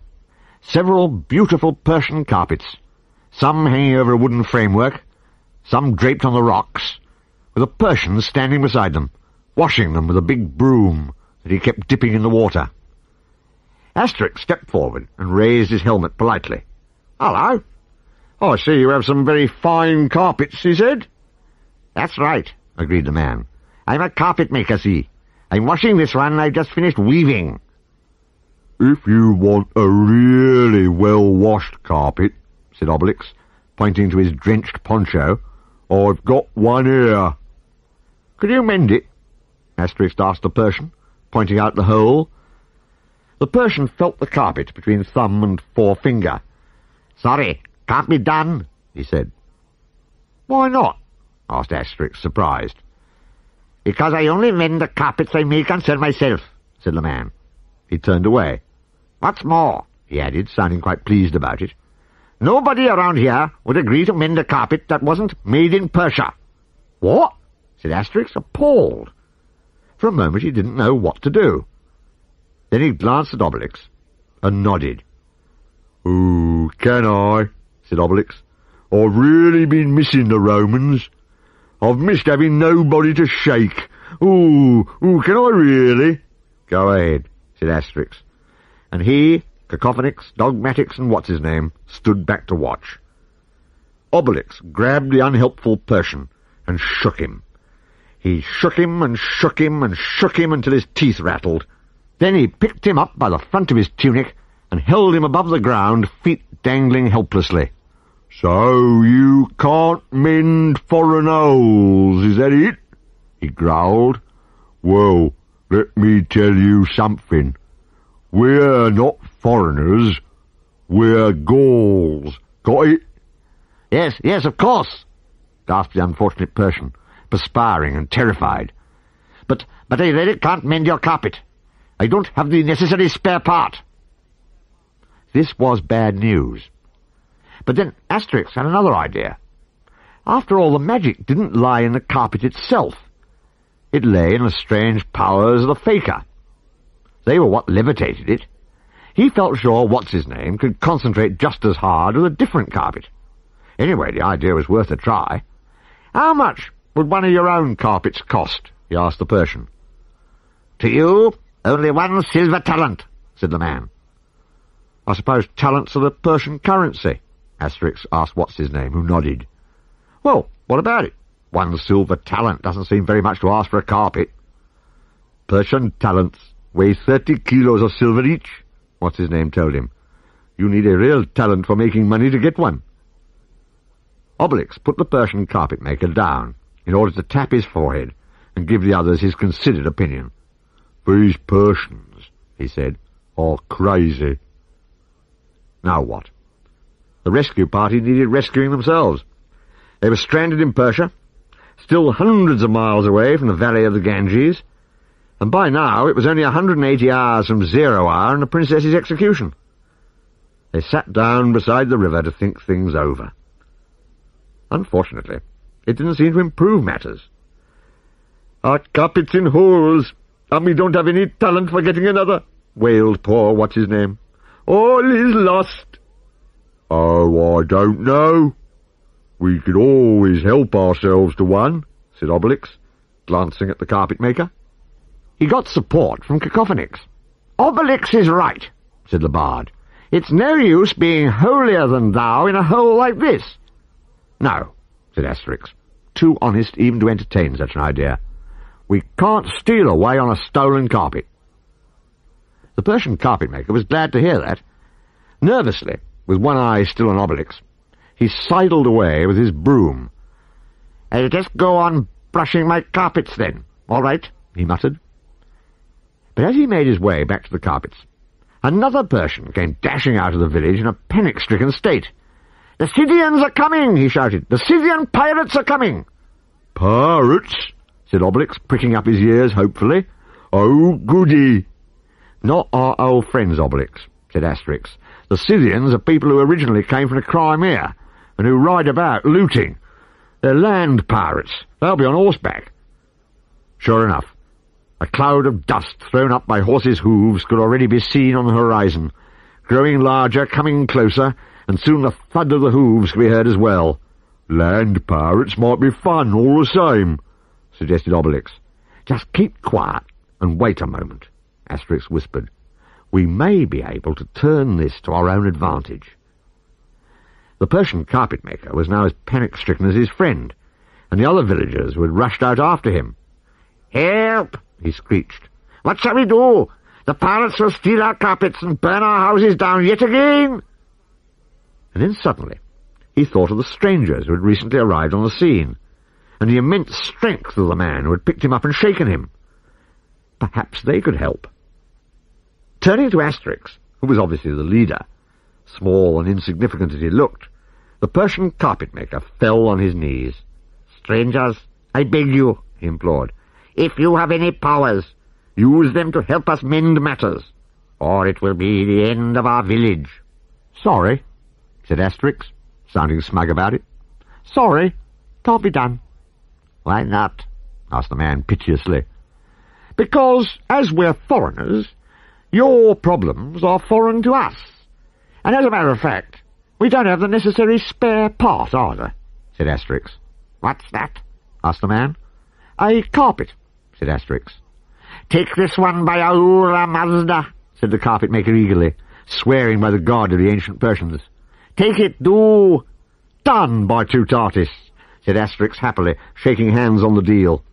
He looked with satisfaction at the handsome blue and gold carpet the Persian was offering them. And now, of course, he must fulfil his side of the bargain. "Cacofinix, you wait here with dogmatics," he told the bard, while he, Obelix, and the faker boarded the new carpet. "This won't take long." Watziznegm was an expert carpet pilot, and he soon got the hang of his new vehicle's controls. As he stretched out his arms, concentrating like mad, the blue and gold carpet rose steadily into the air before the eyes of the astonished Persian villagers. "A bit of action at last," said Obelix, gleefully rubbing his hands. Asterix did not have long to organize his plans. The Scythian horsemen were galloping up fast. They were a fearsome sight, with their fierce bearded faces and strange pointed caps, as they thundered down on the Persian village, waving spears and battle-axes, and uttering blood-curdling war-cries. "Watziznegm," said Asterix, "you see that line of Scythian horsemen making straight for the village? Can you fly through their ranks, quite low?" Watziznegm got the idea at once. "Planning to scythe through the Scythians, are you?" he asked, chuckling. If the Persian villagers had been surprised by the sight of the flying carpet, the Scythians were not just astonished, but terrified, and so were their horses. The flying carpet went zooming right through the ranks of the men, unhorsing them, scattering both mounts and riders in wild confusion. And as they passed, Asterix and Obelix leant over the sides of the carpet, thumping Scythians as enthusiastically as if they'd been Romans. Asterix used a club he had borrowed from the Persians. Obelix just used his bare hands. Any Scythians who hadn't been hit dropped their battle-axes and spears in terror and fled, for although they were fierce, they were also very superstitious.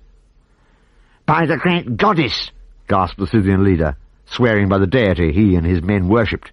"These must be demons from the sky! Let us fly!" Unfortunately, and unlike Asterix and Obelix, they couldn't. But those still on horseback galloped away as fast as they could go, leaving the place littered with the debris of battle. "Is it over already?" asked Obelix, disappointed. "Personally, I prefer Romans. They last longer." However, the Persian villagers were very glad it was all over. Nothing was too good for the Gauls now. "Long live our heroes!" they shouted, as Asterix, Obelix, and Watziznegm flew a lap of honour overhead on the carpet. "And it's my carpet they did it with, too. boasted the Persian carpet-maker, who had refused to mend their hole in the first place. He had certainly changed his tune now. "We owe you a lot," he told Asterix and Obelix when they had landed again. "What can we give you? Besides the carpet, of course." "Something to eat," begged Obelix, in heartfelt tones. Little villages were obviously much the same the world over, for before long the Gauls, dogmatics, and the fakir were sitting down to a great banquet held in their honour. There was no roast boar, but they were served with other interesting dishes instead. "What are these little black things?" asked Asterix, helping himself from a great mound of them. "Oh, only fish eggs, just poor man's fare," the carpet-maker told him. "We call them caviar. They're very nourishing, though, I'll say that for them." "In that case, 1 egg will do for me," said the abstemious fakir, picking out a tiny black speck to eat as his share of the entire banquet. "What's that?" asked Obelix, as a huge joint of meat was served up. "Roast camel," the Persian carrying one end of the dish told him. "It's as good as dromedary, but a better buy, because it has 2 humps." And Obelix was soon tucking in.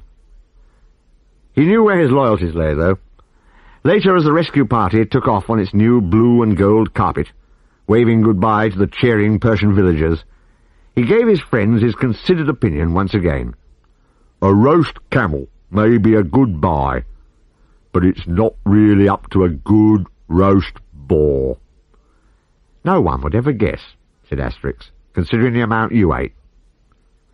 Watziznegm had been fretting slightly at the time spent enjoying the banquet.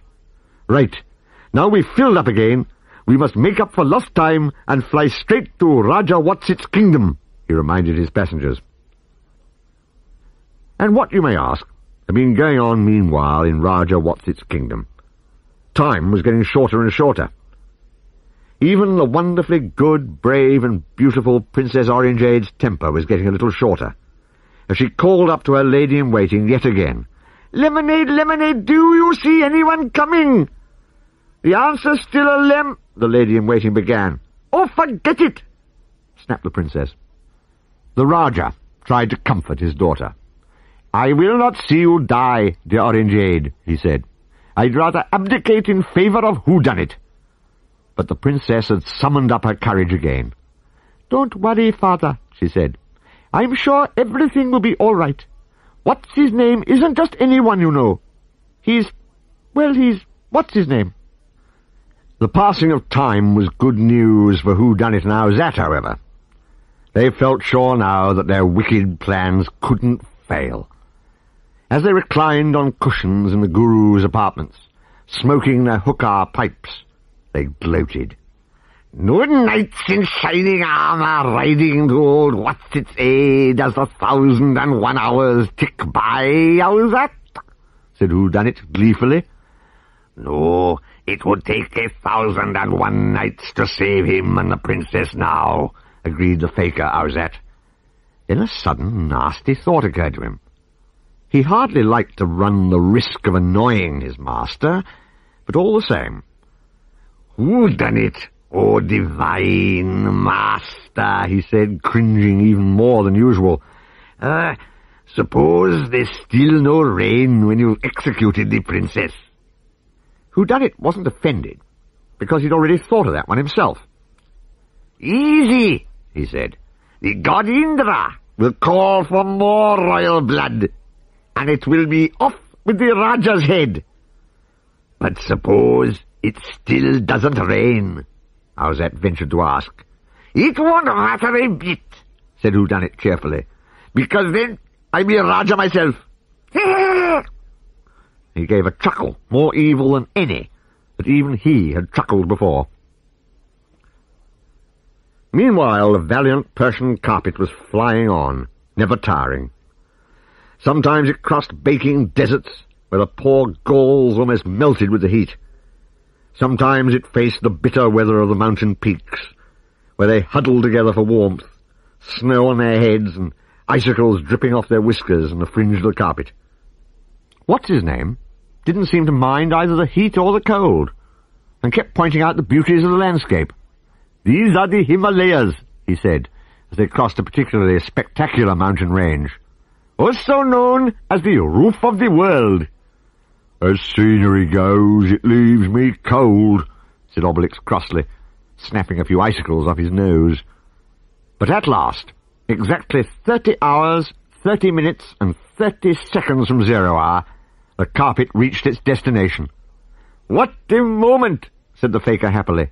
"We've come all the way from Gaul, over Italy and Greece, over Mesopotamia and Persia, over deserts and mountains, and here we are at last, the River Ganges." "What river?" asked Cacofinix. For all the Gauls could see, it was a wide strip of mud below them, with a lot of people sloshing the mud over themselves or each other. "Are you sure this is the right place?" asked Asterix doubtfully. "Looks a bit gungy to be the Ganges." "It was the Ganges," admitted Watziznegm. "But of course the water's practically dried up, because we've had no rain for so long." "What are all these people doing, though, squelching about in the mud?" asked Obelix. "The Ganges is a sacred river," Watziznegm explained. "Even in this terrible drought, the people still come here to wash, thus purifying their souls and their bodies. See?" The Gauls tried, but all they could actually see was a lot of very muddy bodies. "Clear as mud," said Obelix, tapping his forehead. "These Indians are crazy." The carpet had crossed the muddy bed of the river Ganges now, and was making for a beautiful building with many towers, arcades, and turrets. The royal flag flew over it. "And here is Rajah Watzit's palace," announced Watziznegm. All the waiting done by Princess Orinjade's faithful lemonade had paid off at last. "I see Watziznegm carpet coming. He's about to break," she called down from her tower. "And he's got some Gauls on board. This could be a lucky break." The princess, needless to say, was delighted, and leant out of her window to see the welcome sight. Then she hurried to tell her father the good news, and they both watched the carpet approach. "There, father," she exclaimed. "Wasn't I right to trust the faithful What's-his-name?" The guru Hoodunnit, on the other hand, was far from pleased. "Curses!" he snarled, as he skulked in his apartment, feverishly making new plans to thwart the rescue attempt. What's-his-name skillfully piloted the carpet in through one of the open arches leading to the Rajah's throne room. His skill deserted him only at the very last moment, when he actually landed, and forgot that there was a flight of steps leading up to the Rajah's throne. He brought the carpet down bumpily on several of the steps at once, tipping his passengers off backwards. "Oh, sorry," the fakir apologized. "I should have watched my step." But there was no harm done. The Gauls picked themselves up and climbed the steps to greet Rajah Watzit. "As promised, great Rajah," said What's-his-name, bowing low, "I bring you the Gauls who can make it rain. May the 30 million gods of India carry them to Nirvana, our Indian paradise, for the miracle they are about to work," exclaimed the grateful Watzit. Obelix hardly heard a word the Rajah said. He had been bowled over by the beauty of the princess. Dogmatics, who knew how susceptible Obelix was to a pretty girl, could hardly stifle his giggles. Asterix politely returned the Rajah's greeting, and was quick to point out modestly, "Our bard here is the one who can make it rain when he sings." Cacofinix tried to look modest too, not very successfully. After all, this was to be his hour of triumph. This was the place where his audience would really appreciate him. "The 1,001 hours are running out," said the Rajah, "and our number will soon be up. But would you like some refreshments before you start working your miracle?" This was the kind of thing Obelix liked to hear. It even took his mind off the lovely Princess Orinjade. "A miraculously refreshing idea," he said. "Yummy, yummy refreshments. Lead us to them." While the Gauls were having their refreshments, a palace official went out into the city to read a proclamation to the people.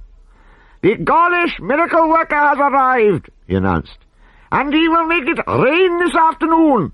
All the Rajah's subjects are summoned to the palace to witness the miracle." Most of the Rajah's subjects were happy to believe what he said.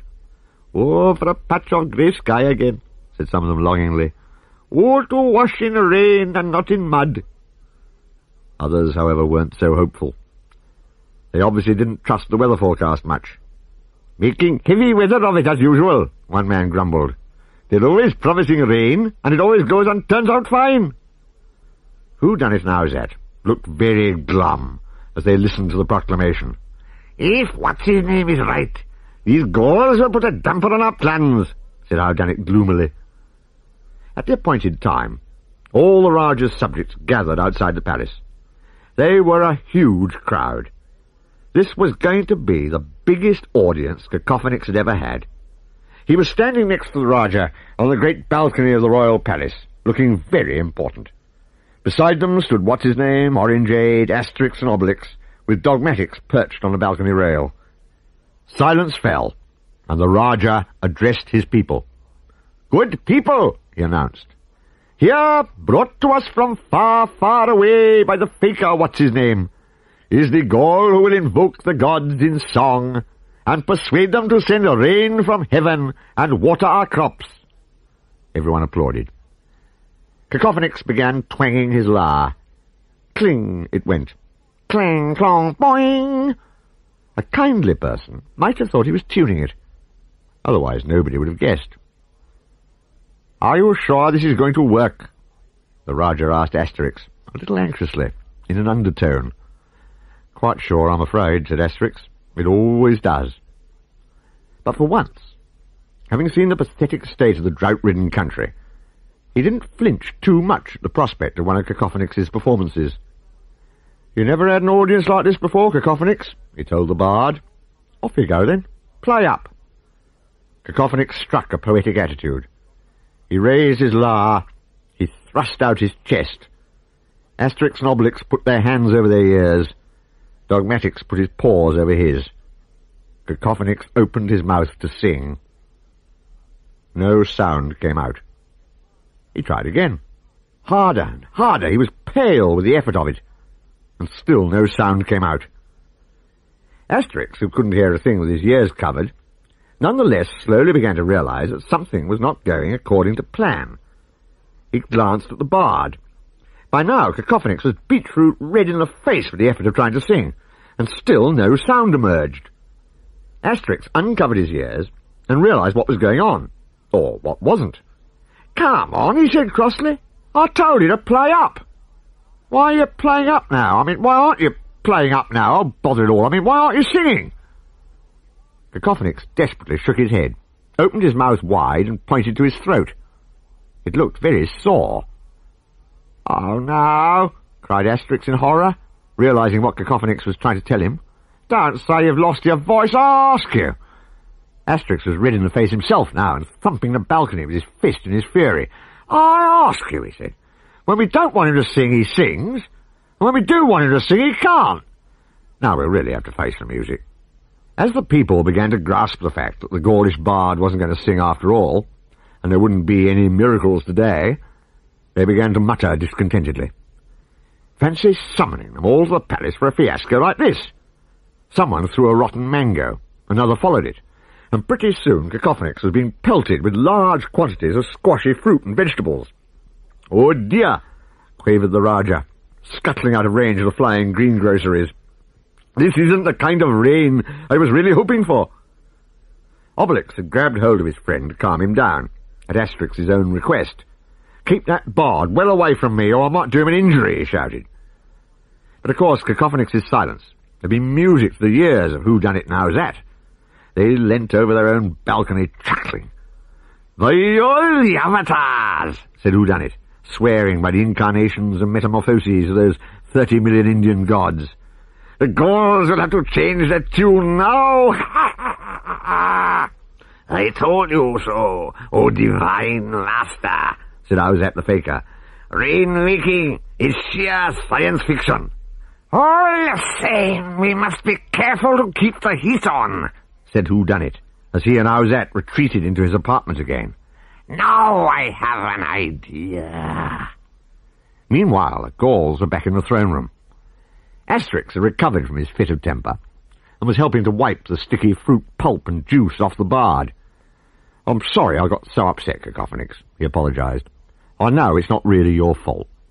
You must have caught a cold on the way here, up in the freezing Himalayas, I expect." Cacofinix nodded vigorously. "Perhaps with careful nursing we can cure him and get him singing again before the 1001 hours run out," Watziznegm hopefully suggested.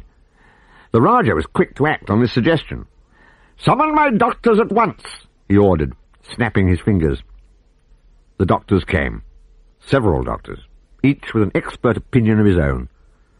A little later they were all clustered round poor Cacofinix, thumping his back, listening to his chest, prodding his tongue and inspecting the back of his throat. Voiceless as he was, Cacofinix couldn't even utter a protest. Eventually, the doctors delivered their diagnoses. "A purely psychosomatic case," pronounced the senior doctor, who was considered a terrible bore by his younger colleagues. "A purely psychosomatic case arising from the conflict of his ego with his introvert instincts, which thus form a syndrome to be described as paranoia vulgaris, which I will now demonstrate ad nauseam." But luckily for Cacofinix, the other doctors insisted on having their say too. "Contraria contrariis curanta," said one of them wisely. "Quod capita tot sensus," said another, equally helpfully. "Hey, chaps, have you seen this?" inquired one of the younger doctors, examining the bard's throat. "Nothing to write home about, is it?" The Gauls thought he sounded horribly cheerful about it. "I can see only one way to make him talk," said a fifth doctor brightly. "Take his tongue out." They moved away from the unfortunate Cacofinix, who was looking positively terrified by now, and consulted together at length in lowered voices. Finally the senior doctor approached Rajah Watzit and bowed low. "We have successfully diagnosed the trouble, O great Rajah," he announced, "and we have also worked out the course of treatment to be followed. The patient must soak all night in a bath of milk from a mother elephant, mixed with the fresh dung of an elephant calf, and the ground hair of an old bull elephant. That ought to cure him in a hurry if anything can." "Quick, bring all those ingredients," the Rajah commanded. But the fakir Watziznegm had a better idea. "Why don't we take the Gaul straight to the source of production, O great Rajah," he suggested. "It would be simpler if he called on Hoodunnit, the elephant trainer." "Sounds as if that'll be a trunk call," said Asterix, as he and Obelix helped the unfortunate Cacofinix to his feet. "We'd better go to Hoodunnit on foot," Watziznegm told his friends, "so as not to arouse the evil Hoodunnit suspicions." And they set off through the city streets. The place was not at all like the Gaulish village, and there were many interesting sights to be seen. Bazaars with wonderful oriental silks and spices for sale, women in saris gracefully carrying jars on their heads, men in colourful turbans, and cows just sitting about in the streets. Rather skinny cows, but cows all the same. Obelix looked at them greedily as he passed by. The refreshments they had on arrival seemed a long time ago. He turned to Watziznegm. "I say, those cows," he began. No, said Watziznegm briskly. "I know what you're going to ask, and the answer is definitely not. Cows are sacred here. They're allowed to roam freely wherever they like, and no one may harm them. Anyway, we don't particularly care for eating meat around here." This was more than Obelix could understand. "I only hope wild boar aren't sacred here too," he muttered, shaking his head. What with the interesting scenes they were passing, and all they had on their minds, neither Watziznegm nor any of the Gauls noticed a couple of villainous-looking thugs following them through the streets. One big tough thug, one small sinister thug. Every now and then they managed to get close enough to overhear what the Gauls were saying. They were still following, though keeping well out of sight, as the little party passed through the city gates and went on into the countryside. Before long they reached the outskirts of a forest. "We call it the jungle in India," said Watziznegm, "and Hoodunnit the elephant trainer lives here with his trained elephants and the men who ride them. It's not far now." Sure enough, before long the Gauls saw elephants walking by, each elephant with a man on its back. each elephant carrying a whole tree in its trunk. And soon they came to some huts. A big jovial man came out to meet them. He wore purple trousers with yellow spots, and had his hair done up in a topknot tied with a strip of red ribbon. Obviously the elephant trainer was a colourful character. "Here we are," said the fakir. "How do, how do?" "Same to you, Watziznegm," replied the elephant trainer. "And you are welcome too, noble strangers." "Meet my Gaulish friends, how do," said the fakir. "They'll need your help. It's urgent." But at this point Obelix's attention was distracted by a cracking noise. He looked round and saw one of the elephants pushing a tree down simply by leaning on it, hard. "How do here is the best elephant trainer in the country," Watziznegm told the Gauls.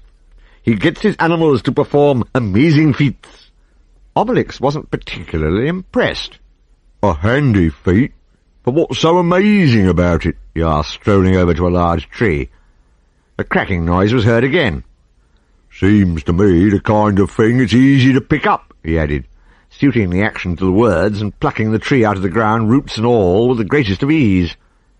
The elephant trainer was astonished. He gazed at Obelix with awe and admiration. Dogmatix, however, was not pleased at all. He set up a terrible howl of disapproval.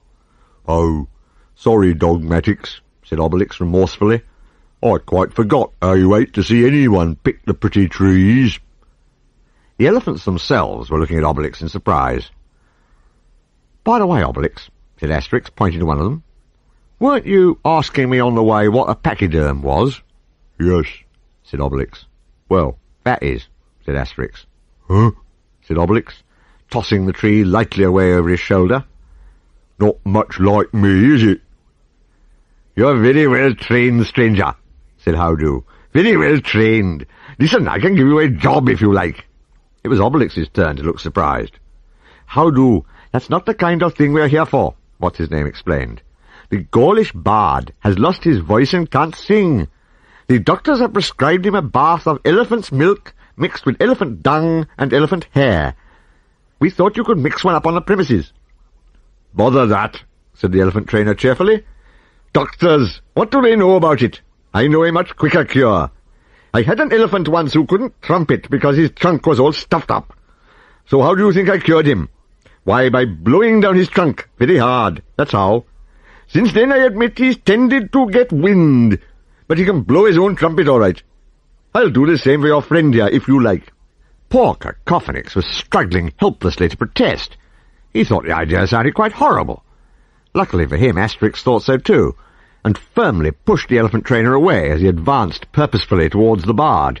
"No thanks, I do," said Asterix hastily. "All things considered, I think he'd prefer the original prescription." "Anything you say," said the elephant trainer rather regretfully. "It's a shame, though. I'm sure my cure would have worked on a nose like his." But Asterix wouldn't let him try it. Instead, Howdo's assistants came along carrying jar after jar of elephant's milk, basket after basket of elephant dung, basin after basin of ground elephant hair, and mixed it all up in a bathtub. The smell was something dreadful. Cacofinix stripped down to a loincloth and stood there shivering, trying to summon up the courage to get in.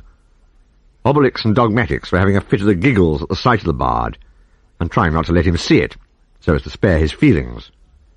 "We'll leave you now, Cacofinix," said Asterix, "but we'll be back tomorrow morning." "When you're ready to work miracles again," said Watziznegm. The two thugs who had been following the Gauls were lurking outside all this time, but at this point they must have found out what they wanted to know, because they quietly slipped away. And a little later they were reporting back to Hoodunnit, who had sent them. "The Gaulish bard is at Howdo the elephant trainer's," the big tough thug told the guru. "And he'll be there all night on his own," said the small, sinister thug. "Excellent, excellent," said Hoodunnit, grinning a horrible grin. "Now this is what you have to do." And he told them his evil plan.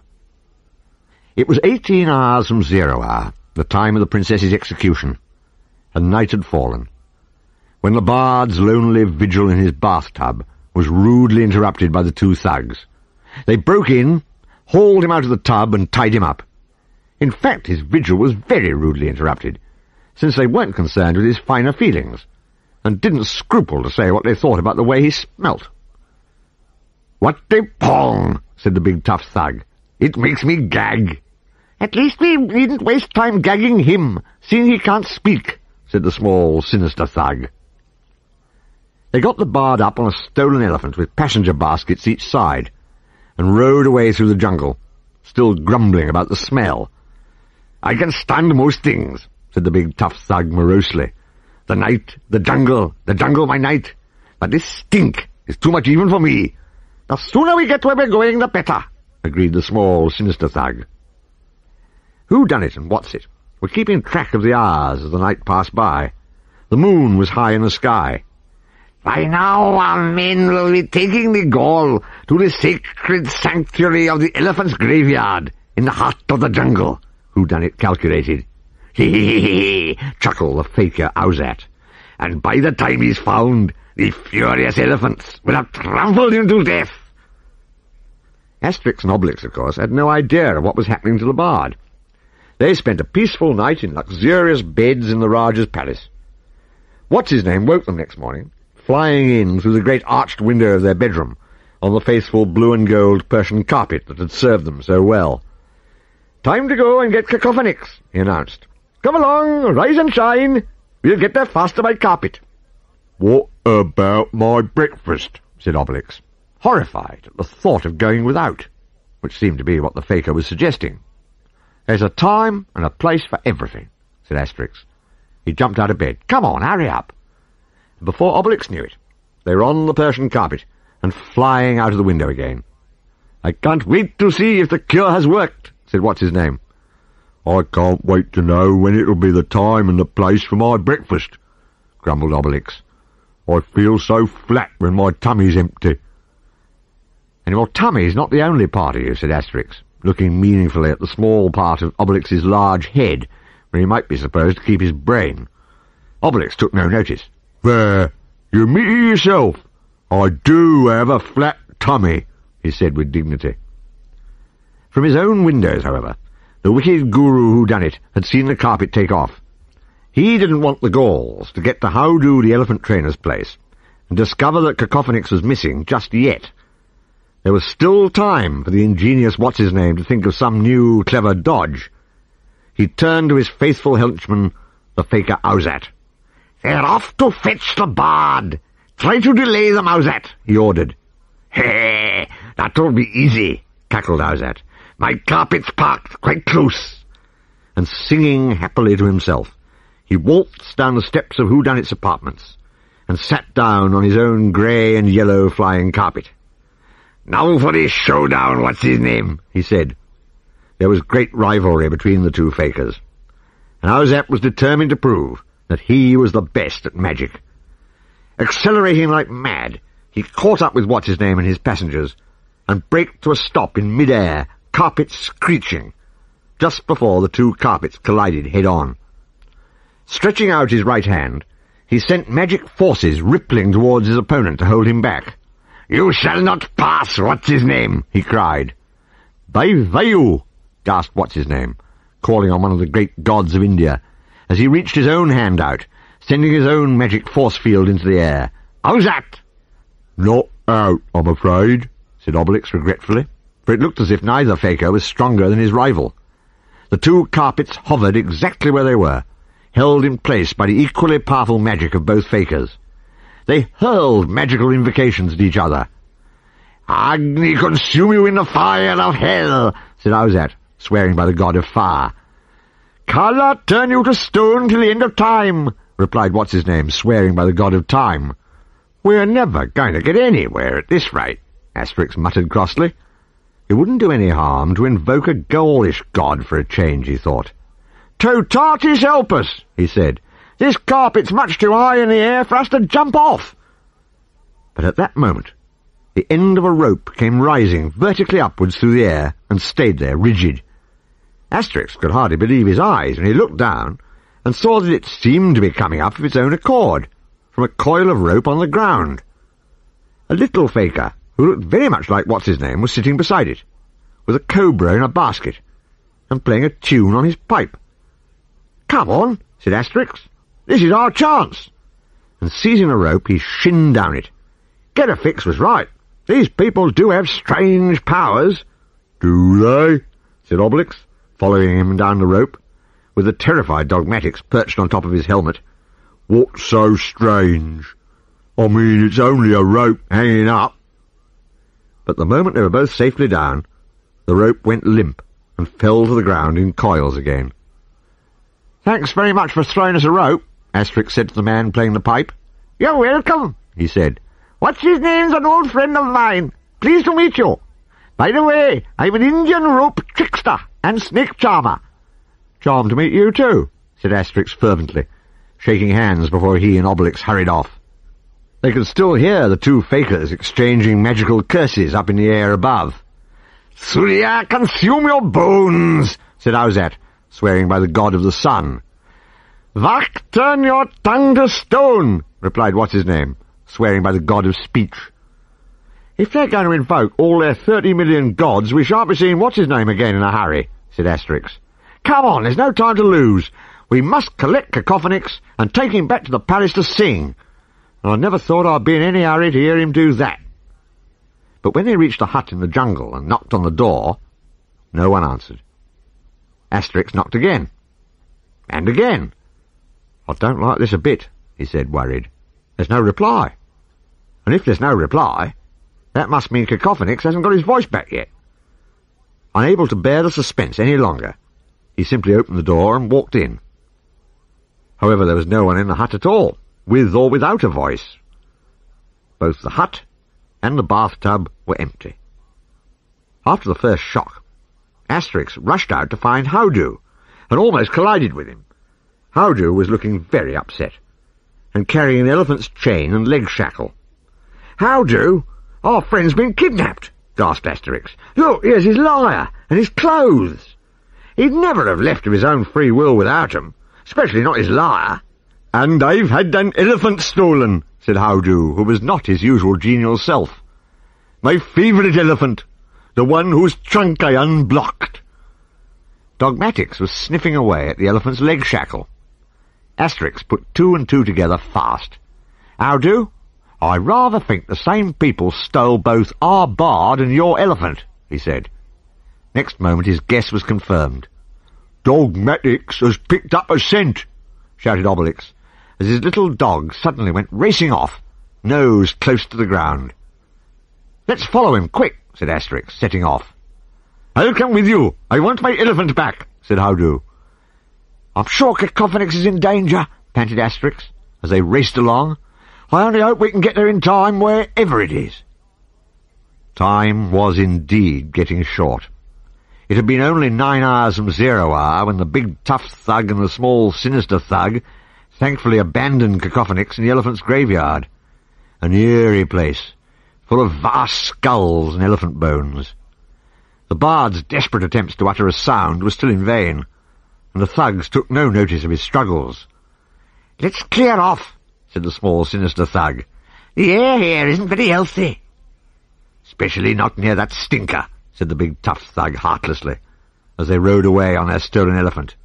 "What the heaven-sent chance to dump him!"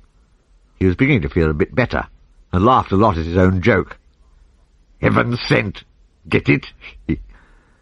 But the experience had been too awful for his small and sinister companion even to summon up a smile. And as they disappeared, the silent bard, still tied up and helpless, heard angry trumpeting. Next moment he saw a vast herd of elephants making its way towards him. Dogmatix stopped, sniffed again, and suddenly turned aside. "I think he's got wind of something else," said Asterix. "I wonder what." Next moment he knew. There was a mighty roar, and a great tawny, striped animal, all claws and fangs, stuck its head out of the bushes. "A royal tiger!"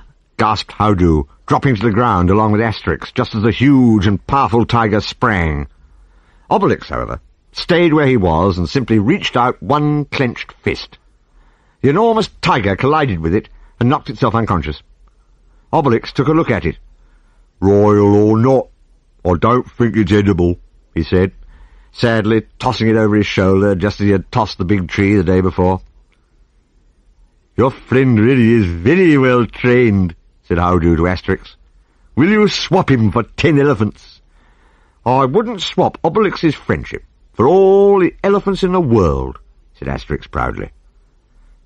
It was nothing to Obelix to knock a few poisonous snakes out of the way, too, as the little party went on through the jungle, with Dogmatix back on his original scent and in the lead. "I have an idea. We're on the path to the elephant's graveyard," said Hoodu, worried. "If so, your friends had it." "Why?" asked Asterix. "It's the place where old elephants go to die," Hoodu told him. "A sacred spot, jealously guarded by the local herds. Woe betide anyone who sets foot there. The elephants will instantly trample him to death."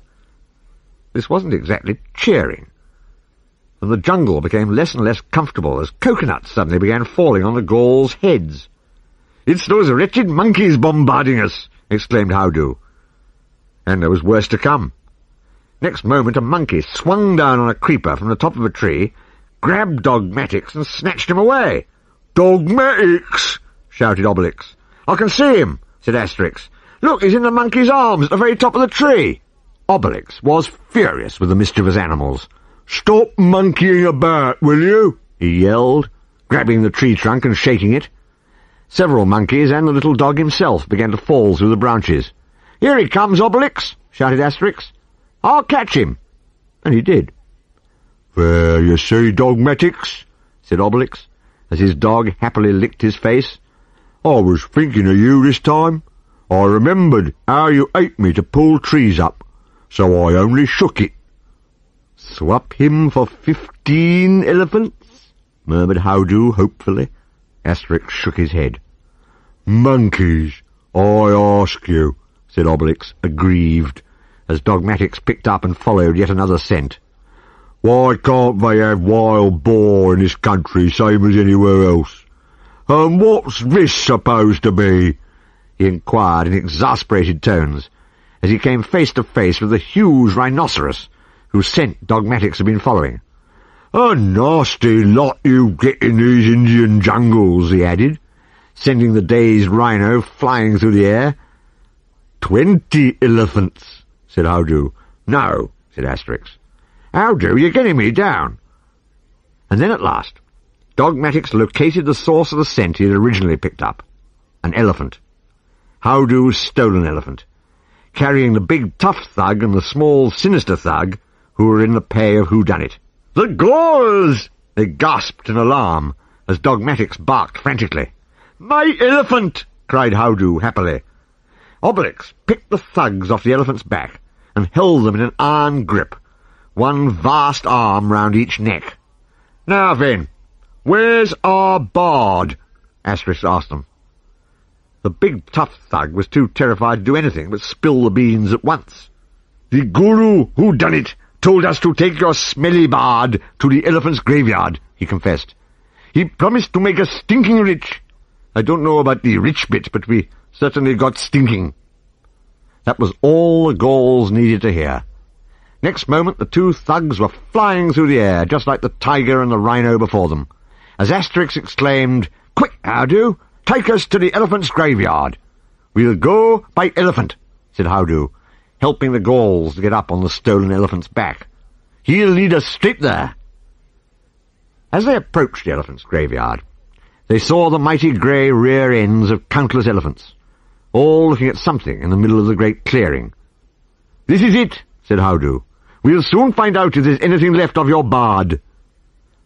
Hoodu's favourite elephant trumpeted. "In nice voice now, isn't he?" said Hoodu proudly. And at the sound the other elephants moved aside.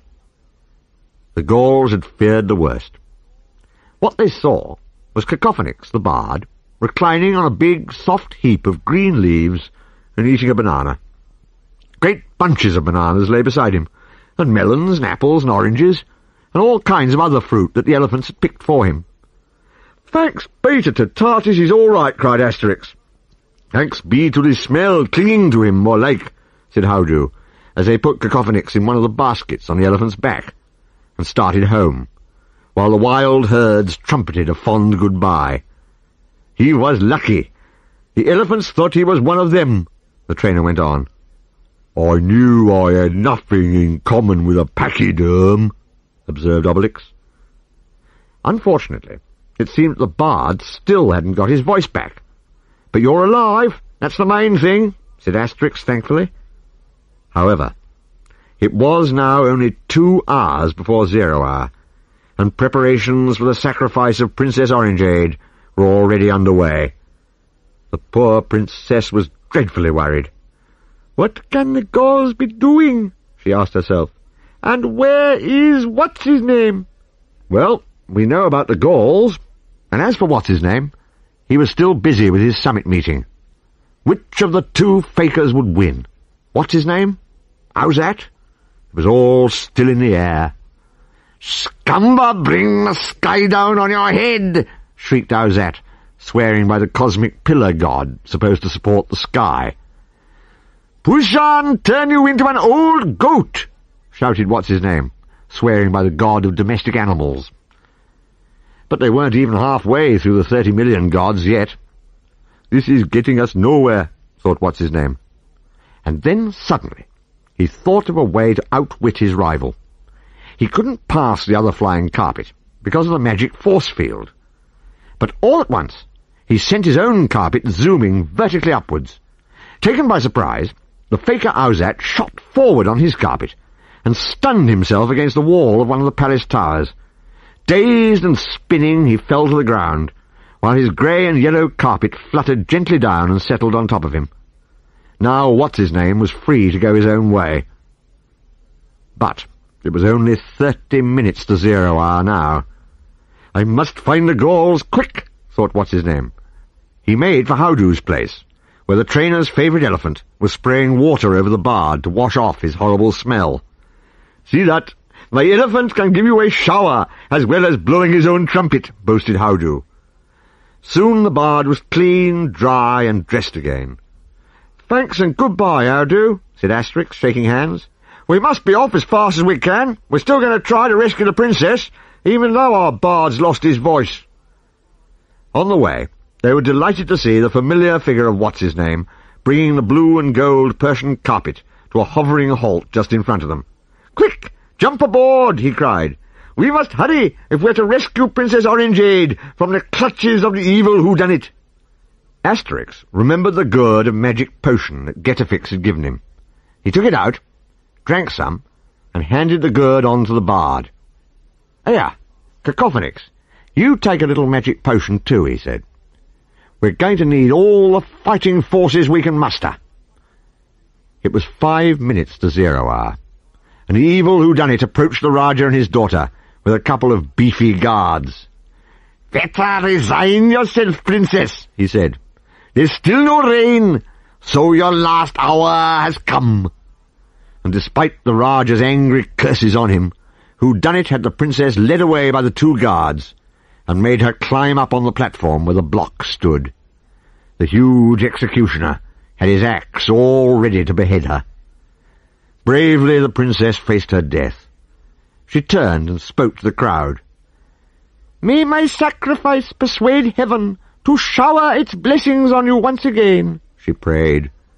And if by any chance it doesn't, then beware of those serpents who are tricking you for their own evil ends. Long live our princess who is about to die for us, shouted the crowd, rather unintelligently.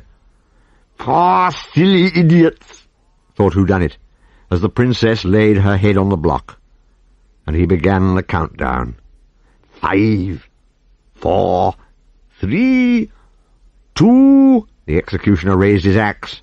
1, 0, shouted another voice, as the executioner went flying about half a mile into the air. Asterix, jumping off the carpet, had knocked him there. The carpet itself was now hovering in the air beside the block, and the Gauls helped Princess Orinjade to her feet again. Are you all right, princess? asked Asterix anxiously. Oh, yes, I knew I was right to trust you, she cried happily. Quick! I must go and reassure my father the Rajah. Hoodunnit was simply furious at his interruption of the sacrifice. Guards, he yelled, seize these blasphemous men! But before anyone could obey his order, He was seized by Watziznegm, who was still on the carpet. The fakir grabbed his hand and swept him high, high into the air.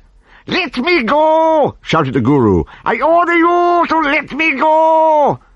"Just what I was planning to do," said the fakir agreeably, swinging the guru against the side of the tower with which his henchman Rahãzade had previously collided, and the blue and gold Persian carpet flew away again, as master joined man in a stunned condition on the stones below.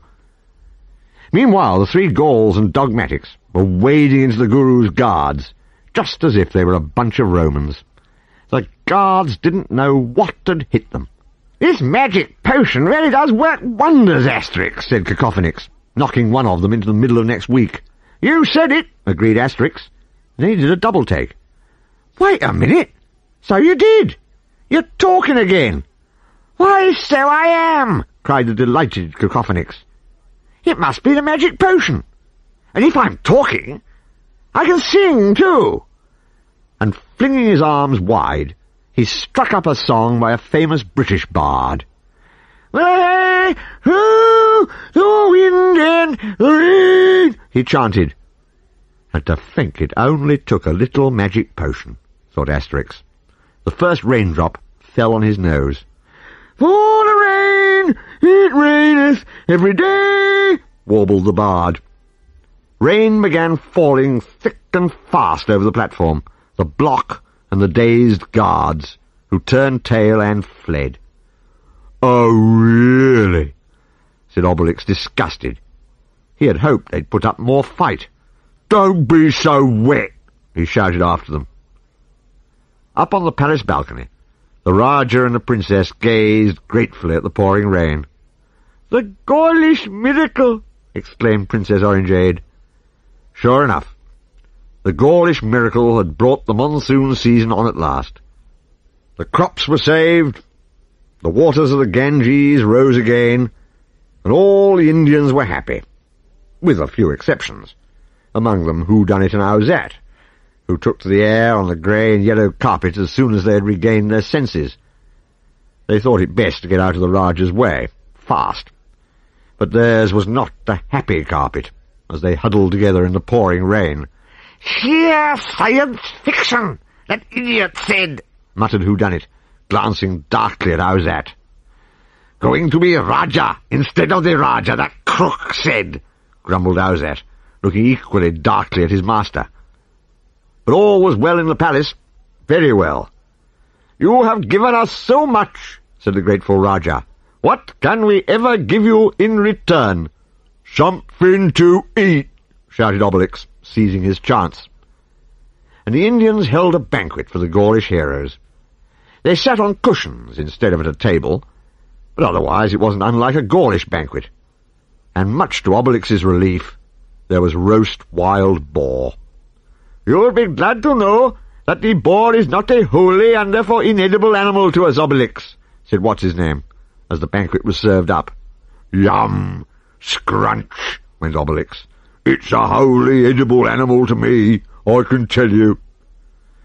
"I could hear you sing forever, Gaul," Princess Orinjade told Cacofinix.